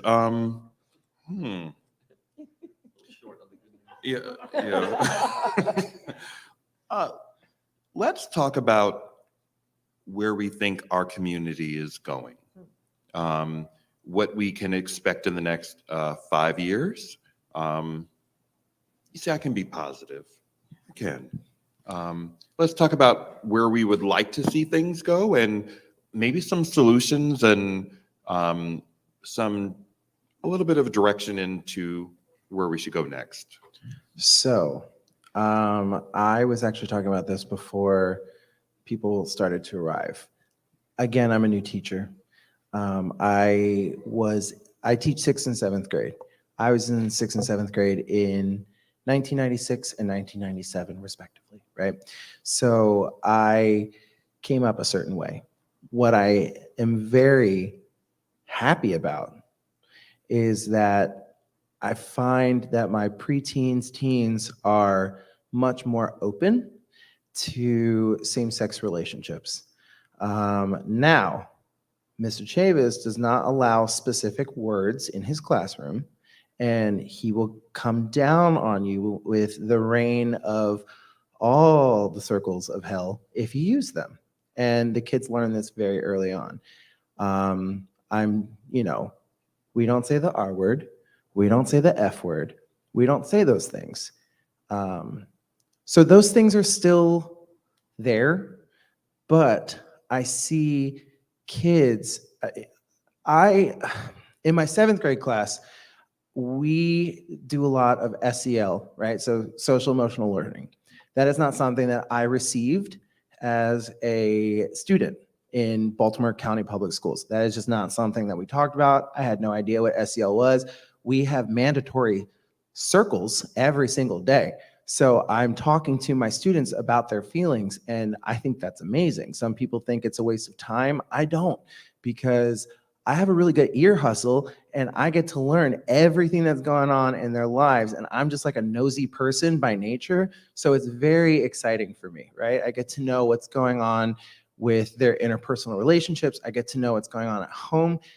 That helps me figure out what I can and cannot say or do regarding like, disciplining or talking to my students. I'm a Cancer, so I'm very, yes. So I'm very like, I'm a person who is full of my own feelings, and I want everybody to feel safe and comfortable when they're in my room.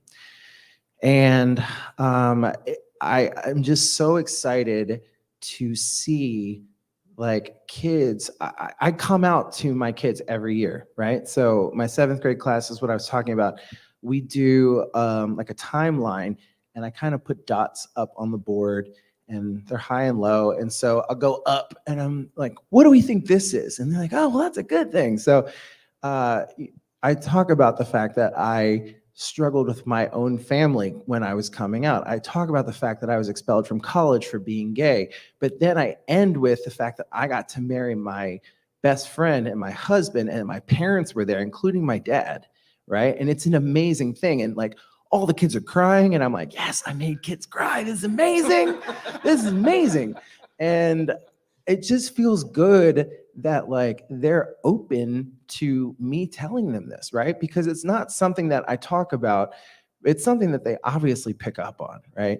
I am in Baltimore City Public Schools. First of all, I'm a dude. They're not used to male teachers.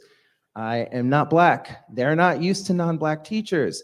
I have a more feminine energy than the dudes and the Black dudes that they've met. So they don't know what to do with me for like the first like 2.5 months. And it's a struggle. But once they get to know who I am and they can be themselves, it makes me happy that like I'm doing this job, because I know that at least my little cluster of 100 kids a year can maybe think about this, right? Like as they grow up, they can say, okay, well, I've experienced something different with this person.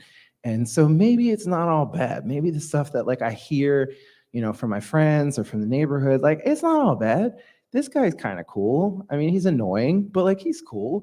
And that's kind of like what I hope to do every year, right? Is just kind of destigmatize and be there for them.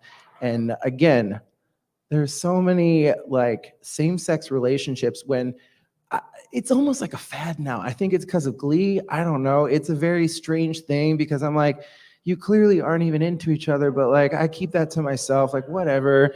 She's like, oh, well, she's dating me, but she's like seeing him. And I'm like, well, you're probably straight. So, it's a very interesting world to be around preteens now, because it's just so different than my own experience when I was called faggot like almost all the time.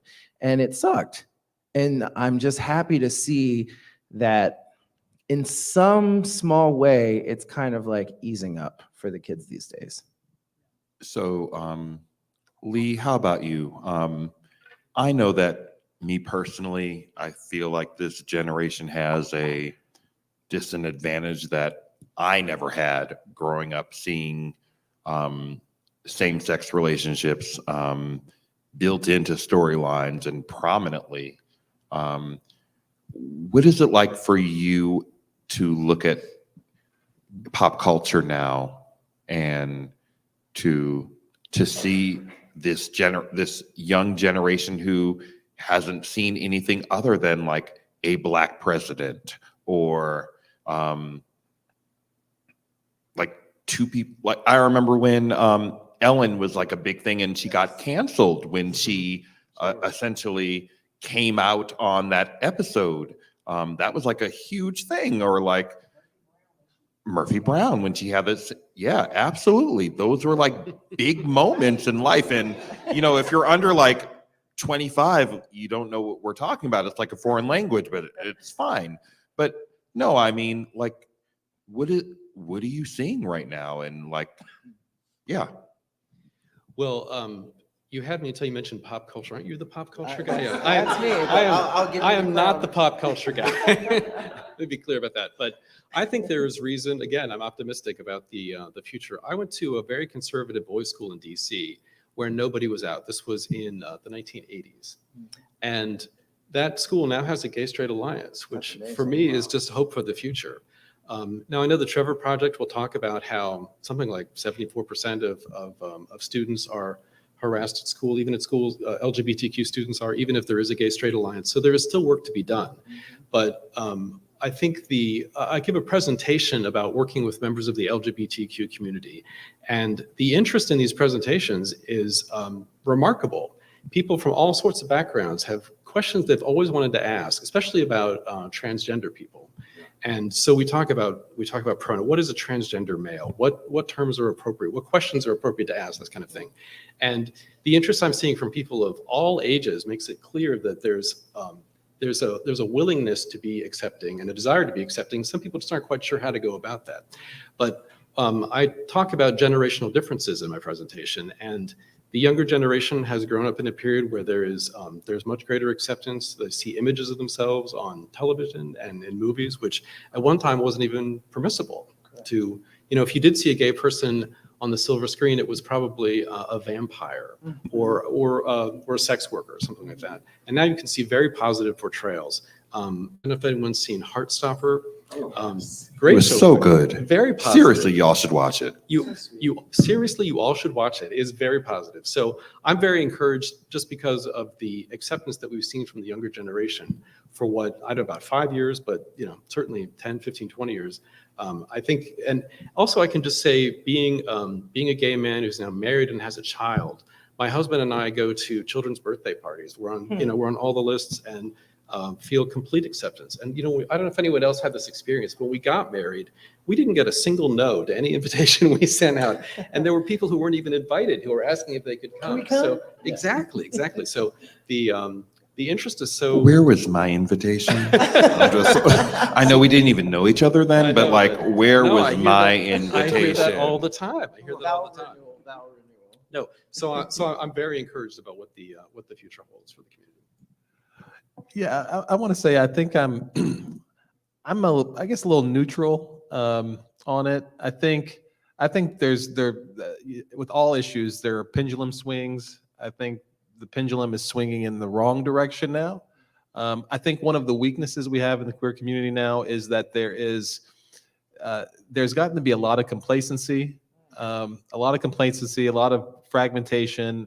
And a lot of this kind of laissez-faire, Adam Smith, invisible hand thing, where people just sort of assume that, things have been good recently. We won these battles, so they're just going to continue being good, without the recognition that each and every one of these, hurdles that we've overcome for acceptance has had, very brave activists, literally, behind it, doing things, very outrageous things sometimes that were necessary, and just doing things. So if you don't have people doing things actively, they're not going to continue to get better.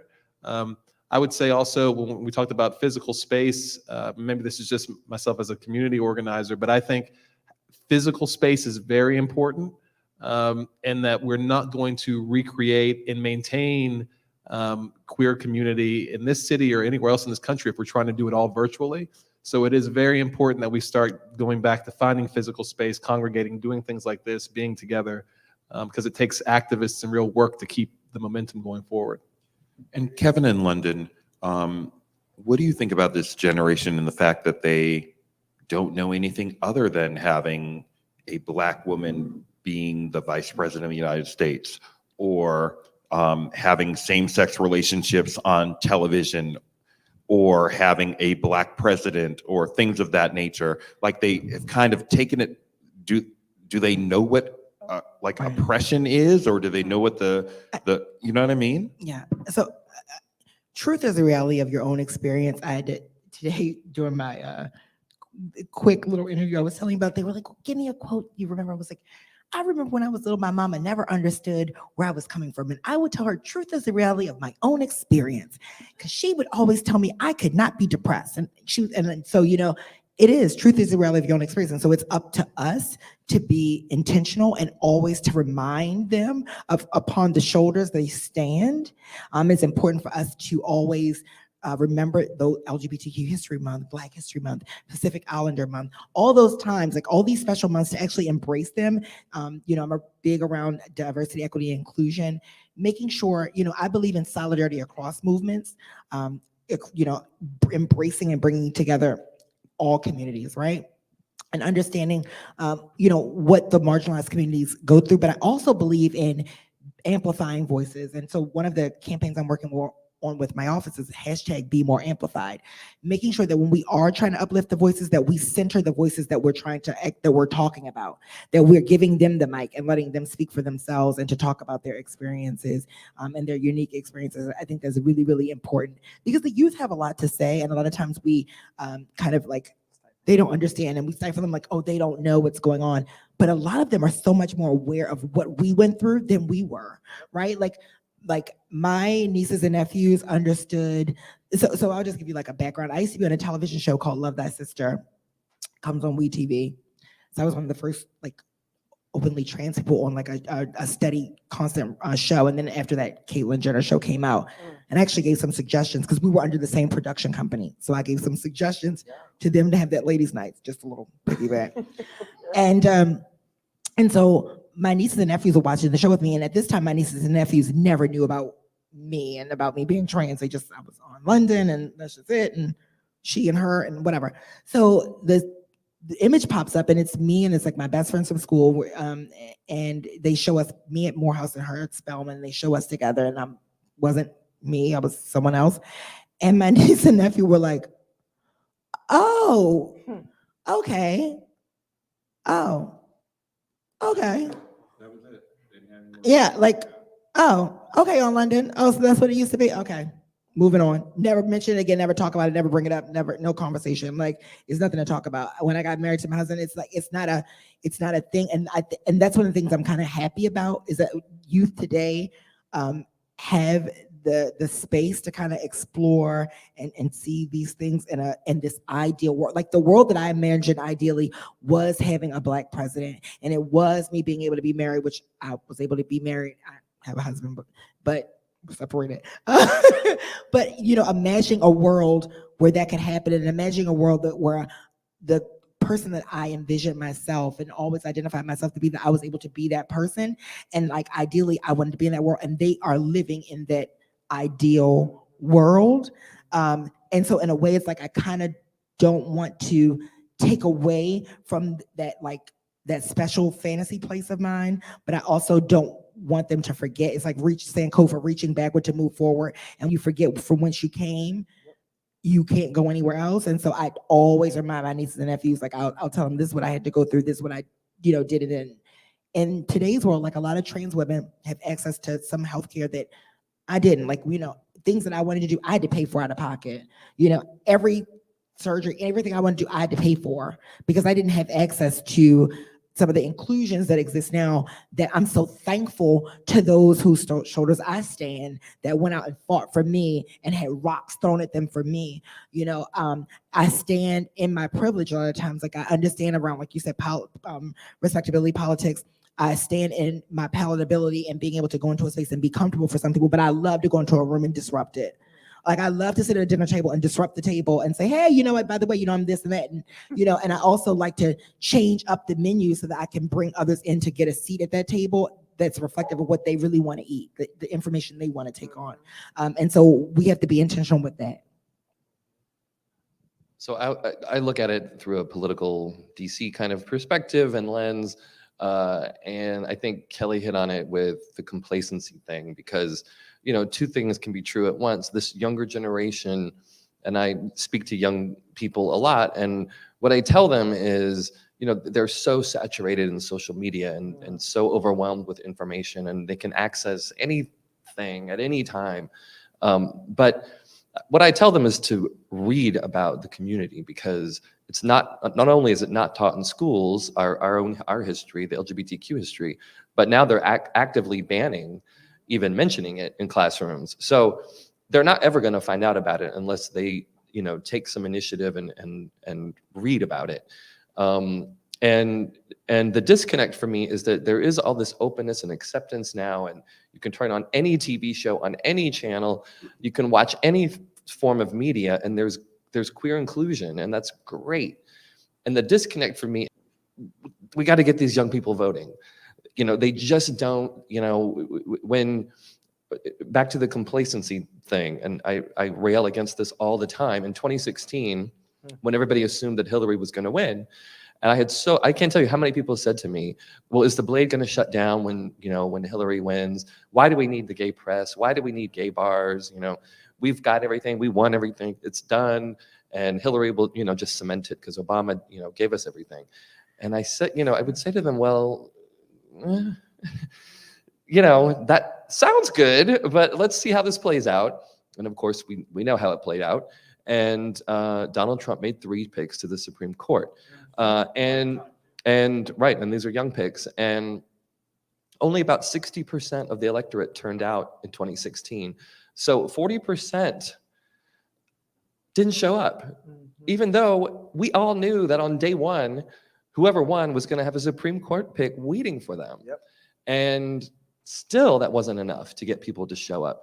And as much as I hate to oversimplify everything down to voting, it is like the basis of our democracy. Like, you have to vote, and the Republicans are making it as hard as possible for Black people to vote, and for poor people to vote, and for young people to vote. And so we have to figure out a way. We have to be engaged. We are back on defense, and we have to figure out a way to engage these younger generations and get them in the game. We need them protesting. We need them voting. We need them organizing, because some of us are gay and old and tired. And for me, what is the most demoralizing thing? I cannot imagine fighting for abortion rights again, fighting for gay marriage again. Like, been there, done that. Why are we really going backwards and relitigating all of these things that were already settled law according to 3 nominees to the court who apparently all lied under oath? But so that's my disconnect. We have this incredible tool of social media that exposes these generations to so much content. Much of it is bad, but some of it is very good. But it hasn't sort of converted into, getting these younger folks engaged in civics and in voting, and so that's what I would like to see, is how do we bridge that gap. For the record, Kevin was not talking about me when he said gay and old. He was not saying that. He was not looking in my direction. That's okay. Go ahead, London. And we have to give them something to vote for. I think that's really important. We have to give people something to vote for. It's been the same. It's the same old people, same people doing the same old things. It's like my dad was telling me this earlier. We were talking about, like in some of these same city council districts or, state representative districts. And actually, let's mention that too. You got to vote locally too. Like, you can't just vote because this is where we see what happens. Like, you feel like what's going on when you vote locally, right? Like, you have to vote in your local elections. It's extremely important, but you have to give them local candidates that actually are going to actually do the things that they're saying and all these. And a lot of people are fed up that they feel like, people are making all these promises and they see nothing when they get into office, and it's really important that we're putting in the right candidate. We're educating people on who the right candidate is. It's like this constant thing, like everyone kept saying to vote, but people were not really telling people what they would lose if they didn't vote. Like, some people just didn't know, like, we would lose this or we would lose that. Like, that's really important to educate the voter on the candidate, on the issues, and also to give them candidates that really reflect them, right? So you have organizations like the Victory Fund that support LGBTQ candidates and stuff, that are there to uplift them. Let's go ahead and get behind each other. Why not, as a community, don't we, learn to be a backer and really push for the candidate that we believe in, right, as a community, and stand behind them instead of like breaking off into all these different silos, but really standing together behind one, like a candidate that we know is going to make something happen. I just want to talk about one quick statistic. Sorry. The Victory Fund, I interviewed them for my story about a non-binary candidate, T. Hopkins. Yep, absolutely. You were in that story. Mm-hmm. And it appears that Tia Hopkins will be elected to or named to the Democratic Central Committee. But not just Tia Hopkins, there is a non-binary candidate in this state who will also advance to the DCC. So Maryland has made history by electing 2 non-binary candidates to the Democratic Central Committee. There were only, as of last year, there were only 11 non-binary elected officials in the nation. So there's some progress there. Yeah. Okay, Kelly. Well, I'm glad you made, I was actually going to bring up the Victory Fund. That was going to be my comment to what you were saying, Kevin. I just rolled off a term serving on the board of the Victory Fund on the, they've got different, I think ours was the Mid-Atlantic Campaign Committee. So we would endorse candidates from Mid-Atlantic states. And one thing I would say being on that board and other sort of political organizations for LGBTQ issues is that I think a lot of those organizations have lost the ability to really connect to voters. They've often lost the ability to know what's going on the ground in different jurisdictions. So, and I noticed this really on the board of the Victory Fund. It was a very standard, primarily gay candidate that they would be backing. An inability to find people who were exciting, and again with this kind of notion of respectability politics, I think sometimes these organizations get very much into trying to fit into a very certain mold of what they think like the Democratic establishment in DC is going to favor. People who I knew would win votes and win some of these tight races in some states where we really need to pick up seats were often pushed to the wayside in favor of folks who seem more conventional and standard. And frankly, the Victory Fund has a bad record of not really winning a lot of the races that they get behind. And I've seen this throughout organizations. So I think that there's got to be a change, not just with the general population, but also how we're structuring these political entities that are supposed to be advocating for our interests. Now I think it's time to turn it over to you. Do you all have any questions for our panelists today? Please let me live out my Oprah fantasies of coming out into the audience and, giving you the microphone. And I mean, I'll just come up to you and just hand you the microphone. Okay. Mm-hmm. Okay. Yes.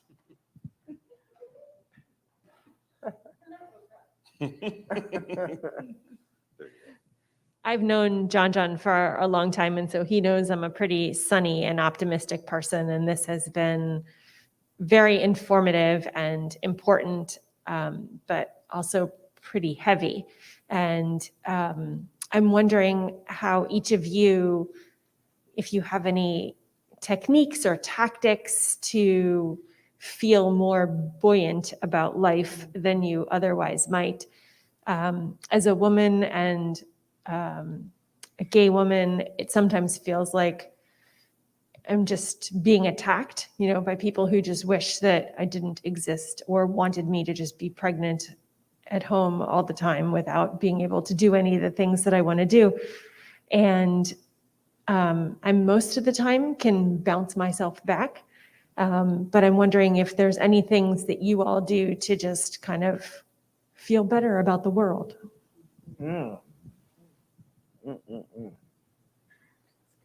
all jump on that answer.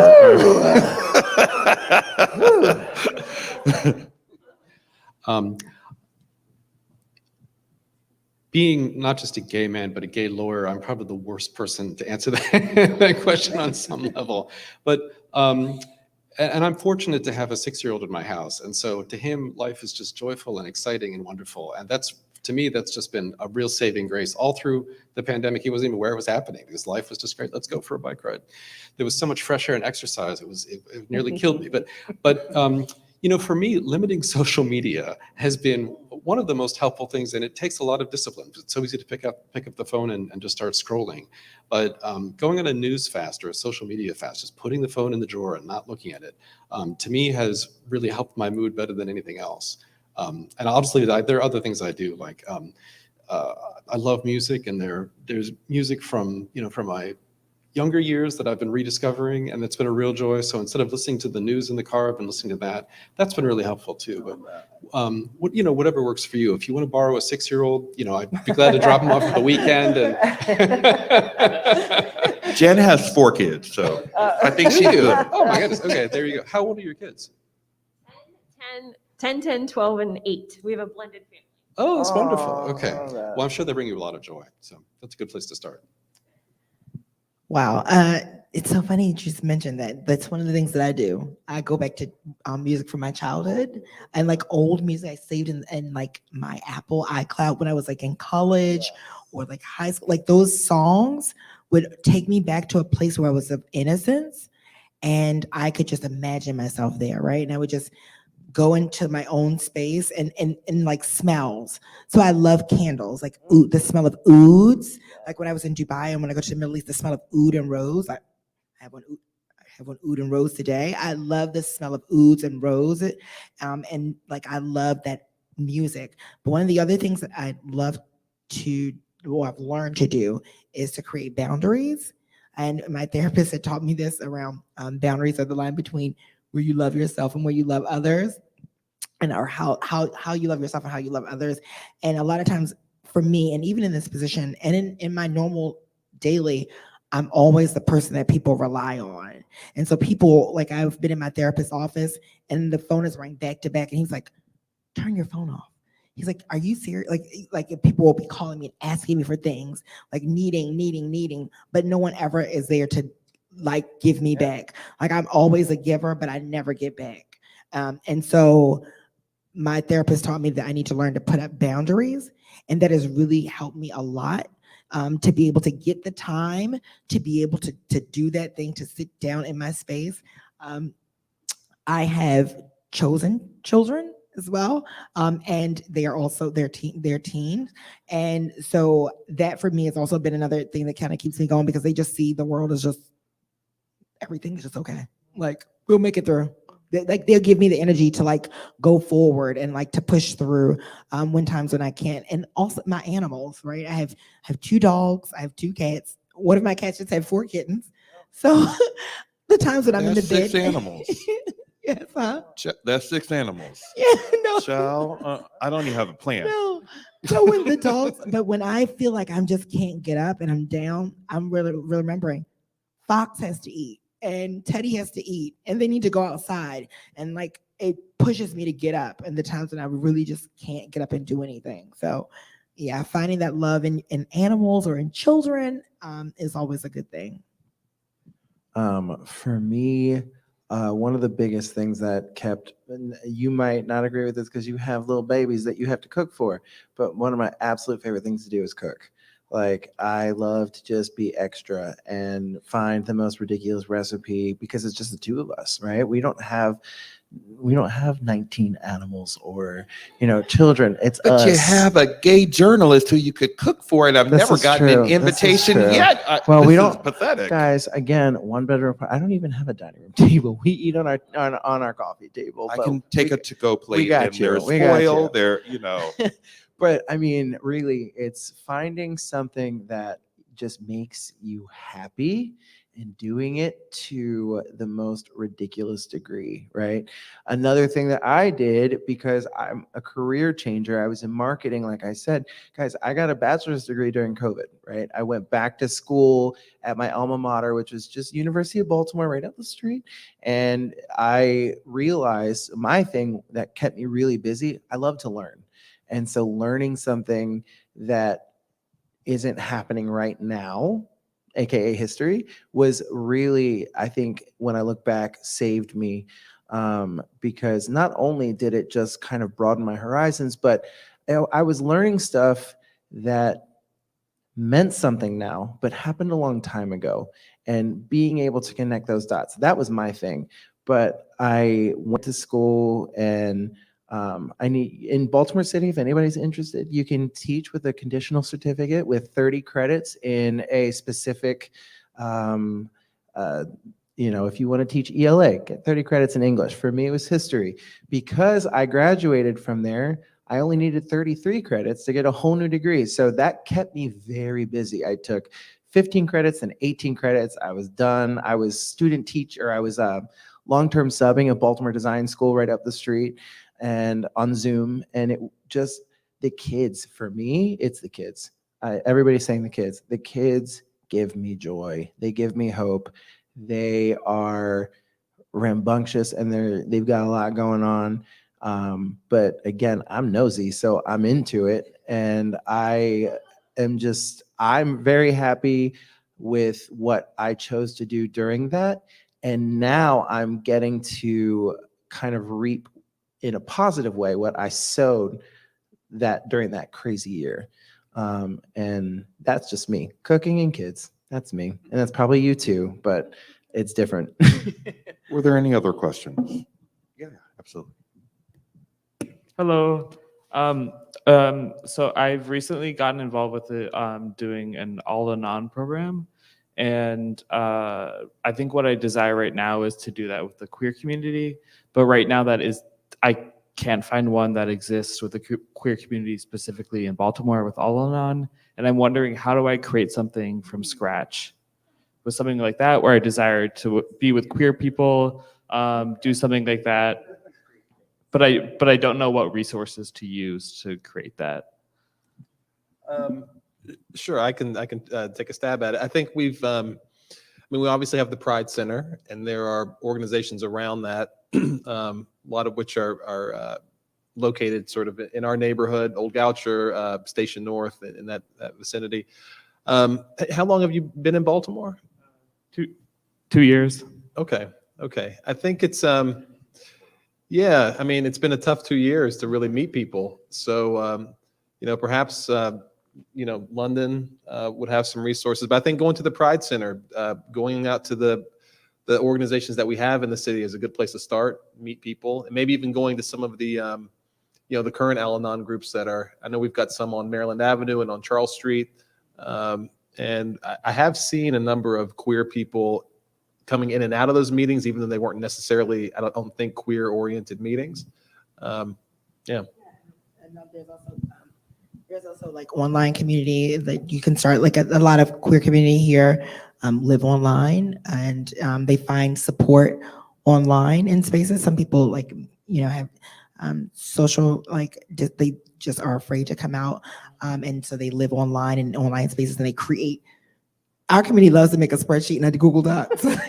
Listen, they will make all types of Google Docs and spreadsheets and just work together. So definitely online community. I don't have any of my cards, but definitely I can give you my information and I can look up some things for you too.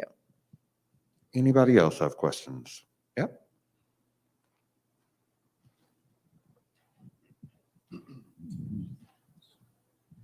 More of just a compliment and comment. Thank you guys very much for coming out today. I'm an elementary school educator. So for what you were saying about definitely coming out and vote, there's a lot of policies. I mean, when you look at the Florida Don't Say Gay bill and how they're really trying to undermine a lot of what's going on in school under the different guises, I definitely think that coming out and vote, is definitely important, especially with a lot of the elections that we have coming up. So thank you guys for speaking to that. Very appreciative of that. That was very nice. I know, seriously. Any other questions? Are there any online questions? Steve, do we have any online questions? Y'all were so thorough that they were like,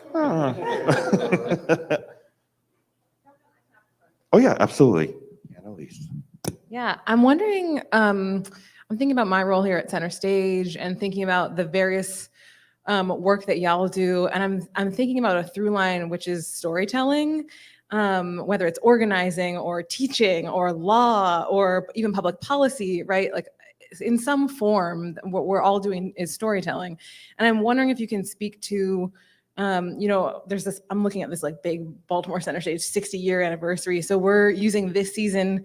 Part of my mandate is to think about 60 years into the future. What do we want Baltimore Center Stage and Baltimore City to be? And I'm wondering if any of y'all could speak to the role of storytelling in your work or as part of the sort of how do we make Baltimore City a safer place, a better place for the LGBTQ community? Well, let me just say that because I think one thing I have seen in the time that I've lived in Baltimore, in the 10 years I've been here, is some people call it a lack of vision, but I kind of call it a lack of a story for Baltimore and for a lot of the communities in Baltimore. I think Baltimore in a lot of ways is adrift right now because there's not a story that we're telling us about where we're supposed to go, what we're supposed to be doing. So yes, we need excellent storytellers, not just for the queer community, but for the whole city. And I feel different. As a Baltimore native, I know there's a major story here. A lot of people have never had the space to really tell the story. A lot of people have not felt comfortable enough to tell the story. And as we were speaking in the back earlier, talking about utilizing spaces, and I discussed, a part of me as teen, center stage was a big part of me coming out and being who I was, because I came here as a part of the Young Thespian Society, and we came and we would review plays early and put them out, and it was about it. We would tell stories, we hear stories. It helps us to be comfortable enough to put our own stories in when we were trying to help to give criticism on everything. Back when I was younger, Baltimore we called Baltimore the city that reads. It was on all the bus stops. It said Baltimore City that reads under Mayor Kirk Schmoke. And one of the things that was big for me was the Enoch Pratt Library. And when I was younger, my godmother, Diane Owens, she used to take me to, whenever I did well in school, which was often, she would take me to Louisa's Cafe, and Louisa's Cafe was a bookstore. And it was in Mount Vernon, and it was a bookstore and it was a cafe in one place. And so you would go in there, you could read the books, right? And they had, they served soup in bagel-shaped bowls. And then we would leave there and we would go over to the koi pond at Enoch Pratt Library, and there would be story time, and you could sit down and do story time and also kind of tell stories. I think that that's a really good idea to do. I think we need to go back to that so Baltimore can have a story, because this place has a lot of history. Baltimore has, Baltimore has a lot of history. We've produced a lot of first Black billionaires. We've produced a lot here, okay? And so I think that giving us that space like this to tell those stories, just like they have the Baltimore Connects, Baltimore Connects had you could come and do individual stories and they curate. I think that would be a great idea to work together. Kevin, what can we expect from the Blade coming up in the coming months? Well, speaking of storytelling, thank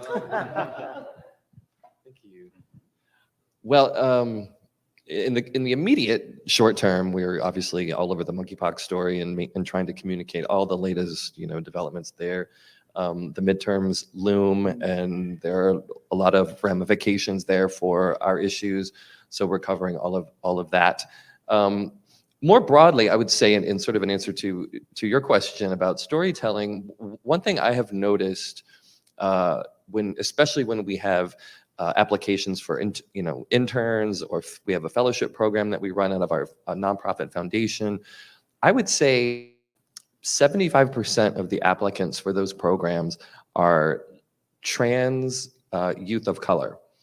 And so when you talk about storytelling, we try to talk about it telling different stories, telling inclusive stories. So, as a niche publication, we've always told stories that are outside the mainstream.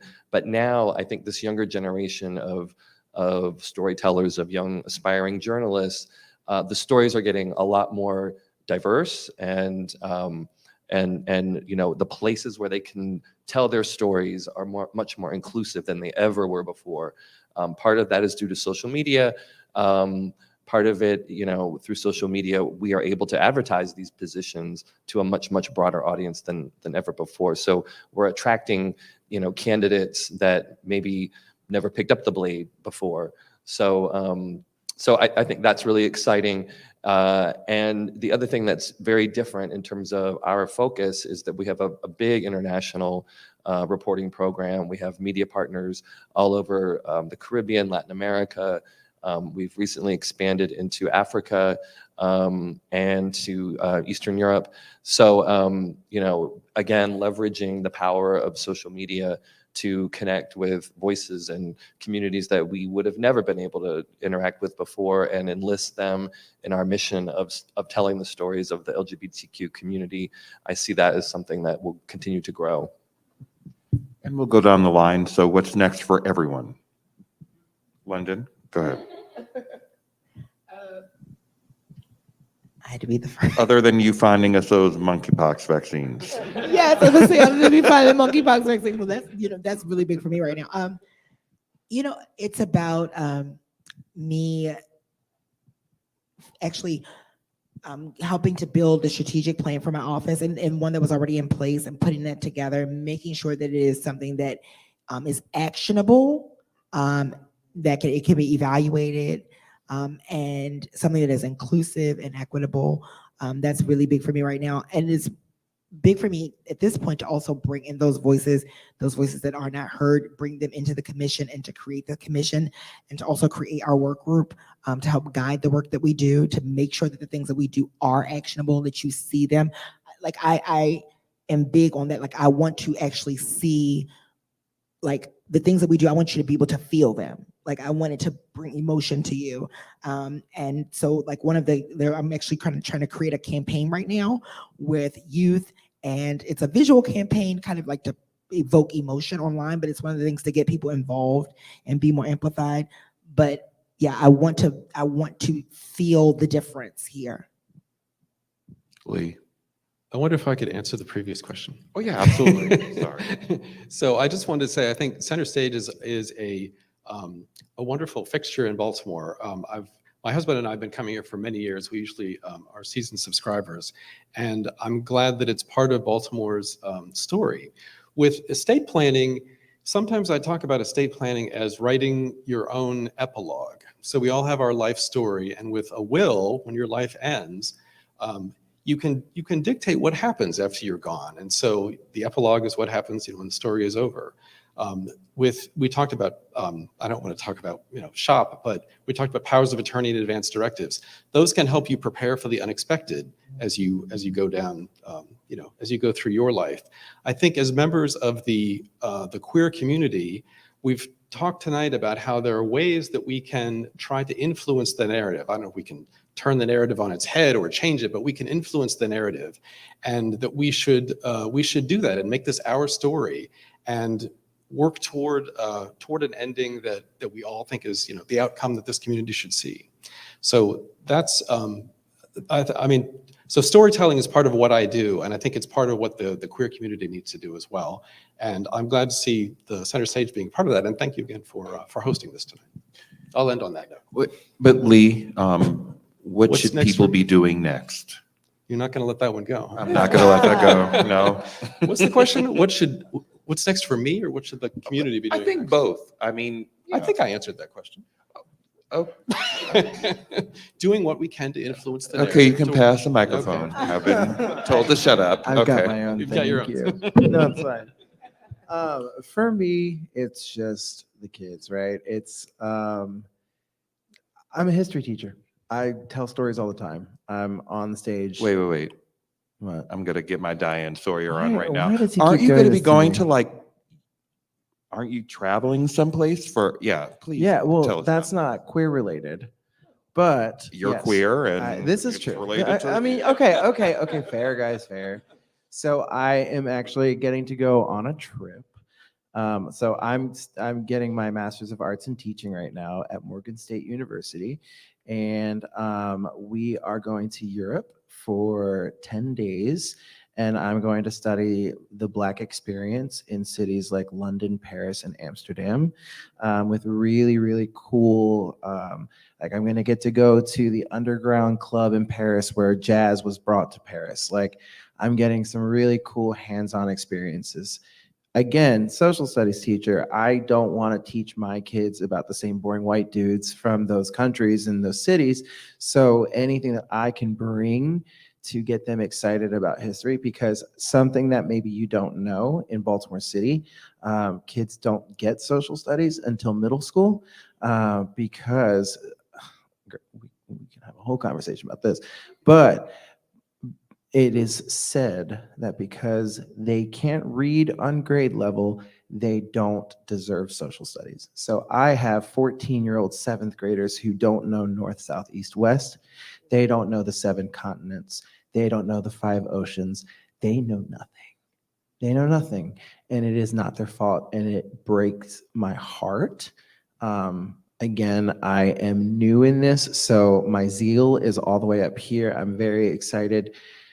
I hope that I can keep that up because it was a really crazy. So last year was my first official year as a teacher in Baltimore City. I did do, like I said, a long sub position. That's not the same. I am really understanding what the school system is and what my kids need and what they're not getting. So anything that I can do to make my kids understand, they don't even know what social studies is, guys. They get mad at me because they have to take this class because all of a sudden they are in middle school and the city requires it of them. And they take it out and why do I even need this? So it's a very interesting position, but I feel as though I did well, and I'm excited to keep doing better and better. And so the more that I can make them understand how important their history is, right, and how important history is in general, the more I can get them to understand civics and voting and why it's necessary, the better I will feel. I know that's selfish, but it is what it is. We're in our jobs for a reason, and that's what I'll continue to do. So that's me. And Kelly. Yeah, thank you. I'm just going to keep, our community work. We're building Old Goucher incrementally, step by step. It's not a huge, we've got some really amazing projects coming down the pike, but I'm really into just creating spaces for Black entrepreneurs, entrepreneurs of color, women entrepreneurs, and we've got a number of small businesses. You should check out our neighborhood. If you haven't been, we're around 23rd Street, 24th Street, Maryland Avenue, Charles Street, right in the center of the city. So a lot of good stuff going on. So the other, maybe 3 weeks ago, I had an event with Goldman Sachs Small Business 10,000 and Bloomberg Philanthropy, and we hosted LGBTQ businesses with the city. We talked about the procurement process. We also discussed Amiri's Law, which is still in committee. And we discussed those things, and we try to network everyone together. So I would love to try to build that out. And to everyone that came, they loved it, and they wanted to see more, LGBTQ businesses and women businesses coming together in like a happy hour kind of networking thing. So I would encourage everyone to keep on reading the Baltimore Banner and the Washington Blade and look for more activities and panels like this. We want to continually engage with the community and fill a void where we have definitely seen one here in Baltimore. And we have some free water bottles, sunglasses, all of it's branded. And I think beer koozies, is that what I say over there? Yeah. All that. So please, we don't want to take it back with us. Please take it with you and continue to read our work, and we will continue to try and better serve the community. Thank you all so very much. Thank you.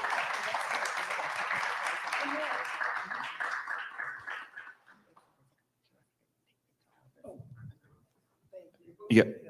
All right.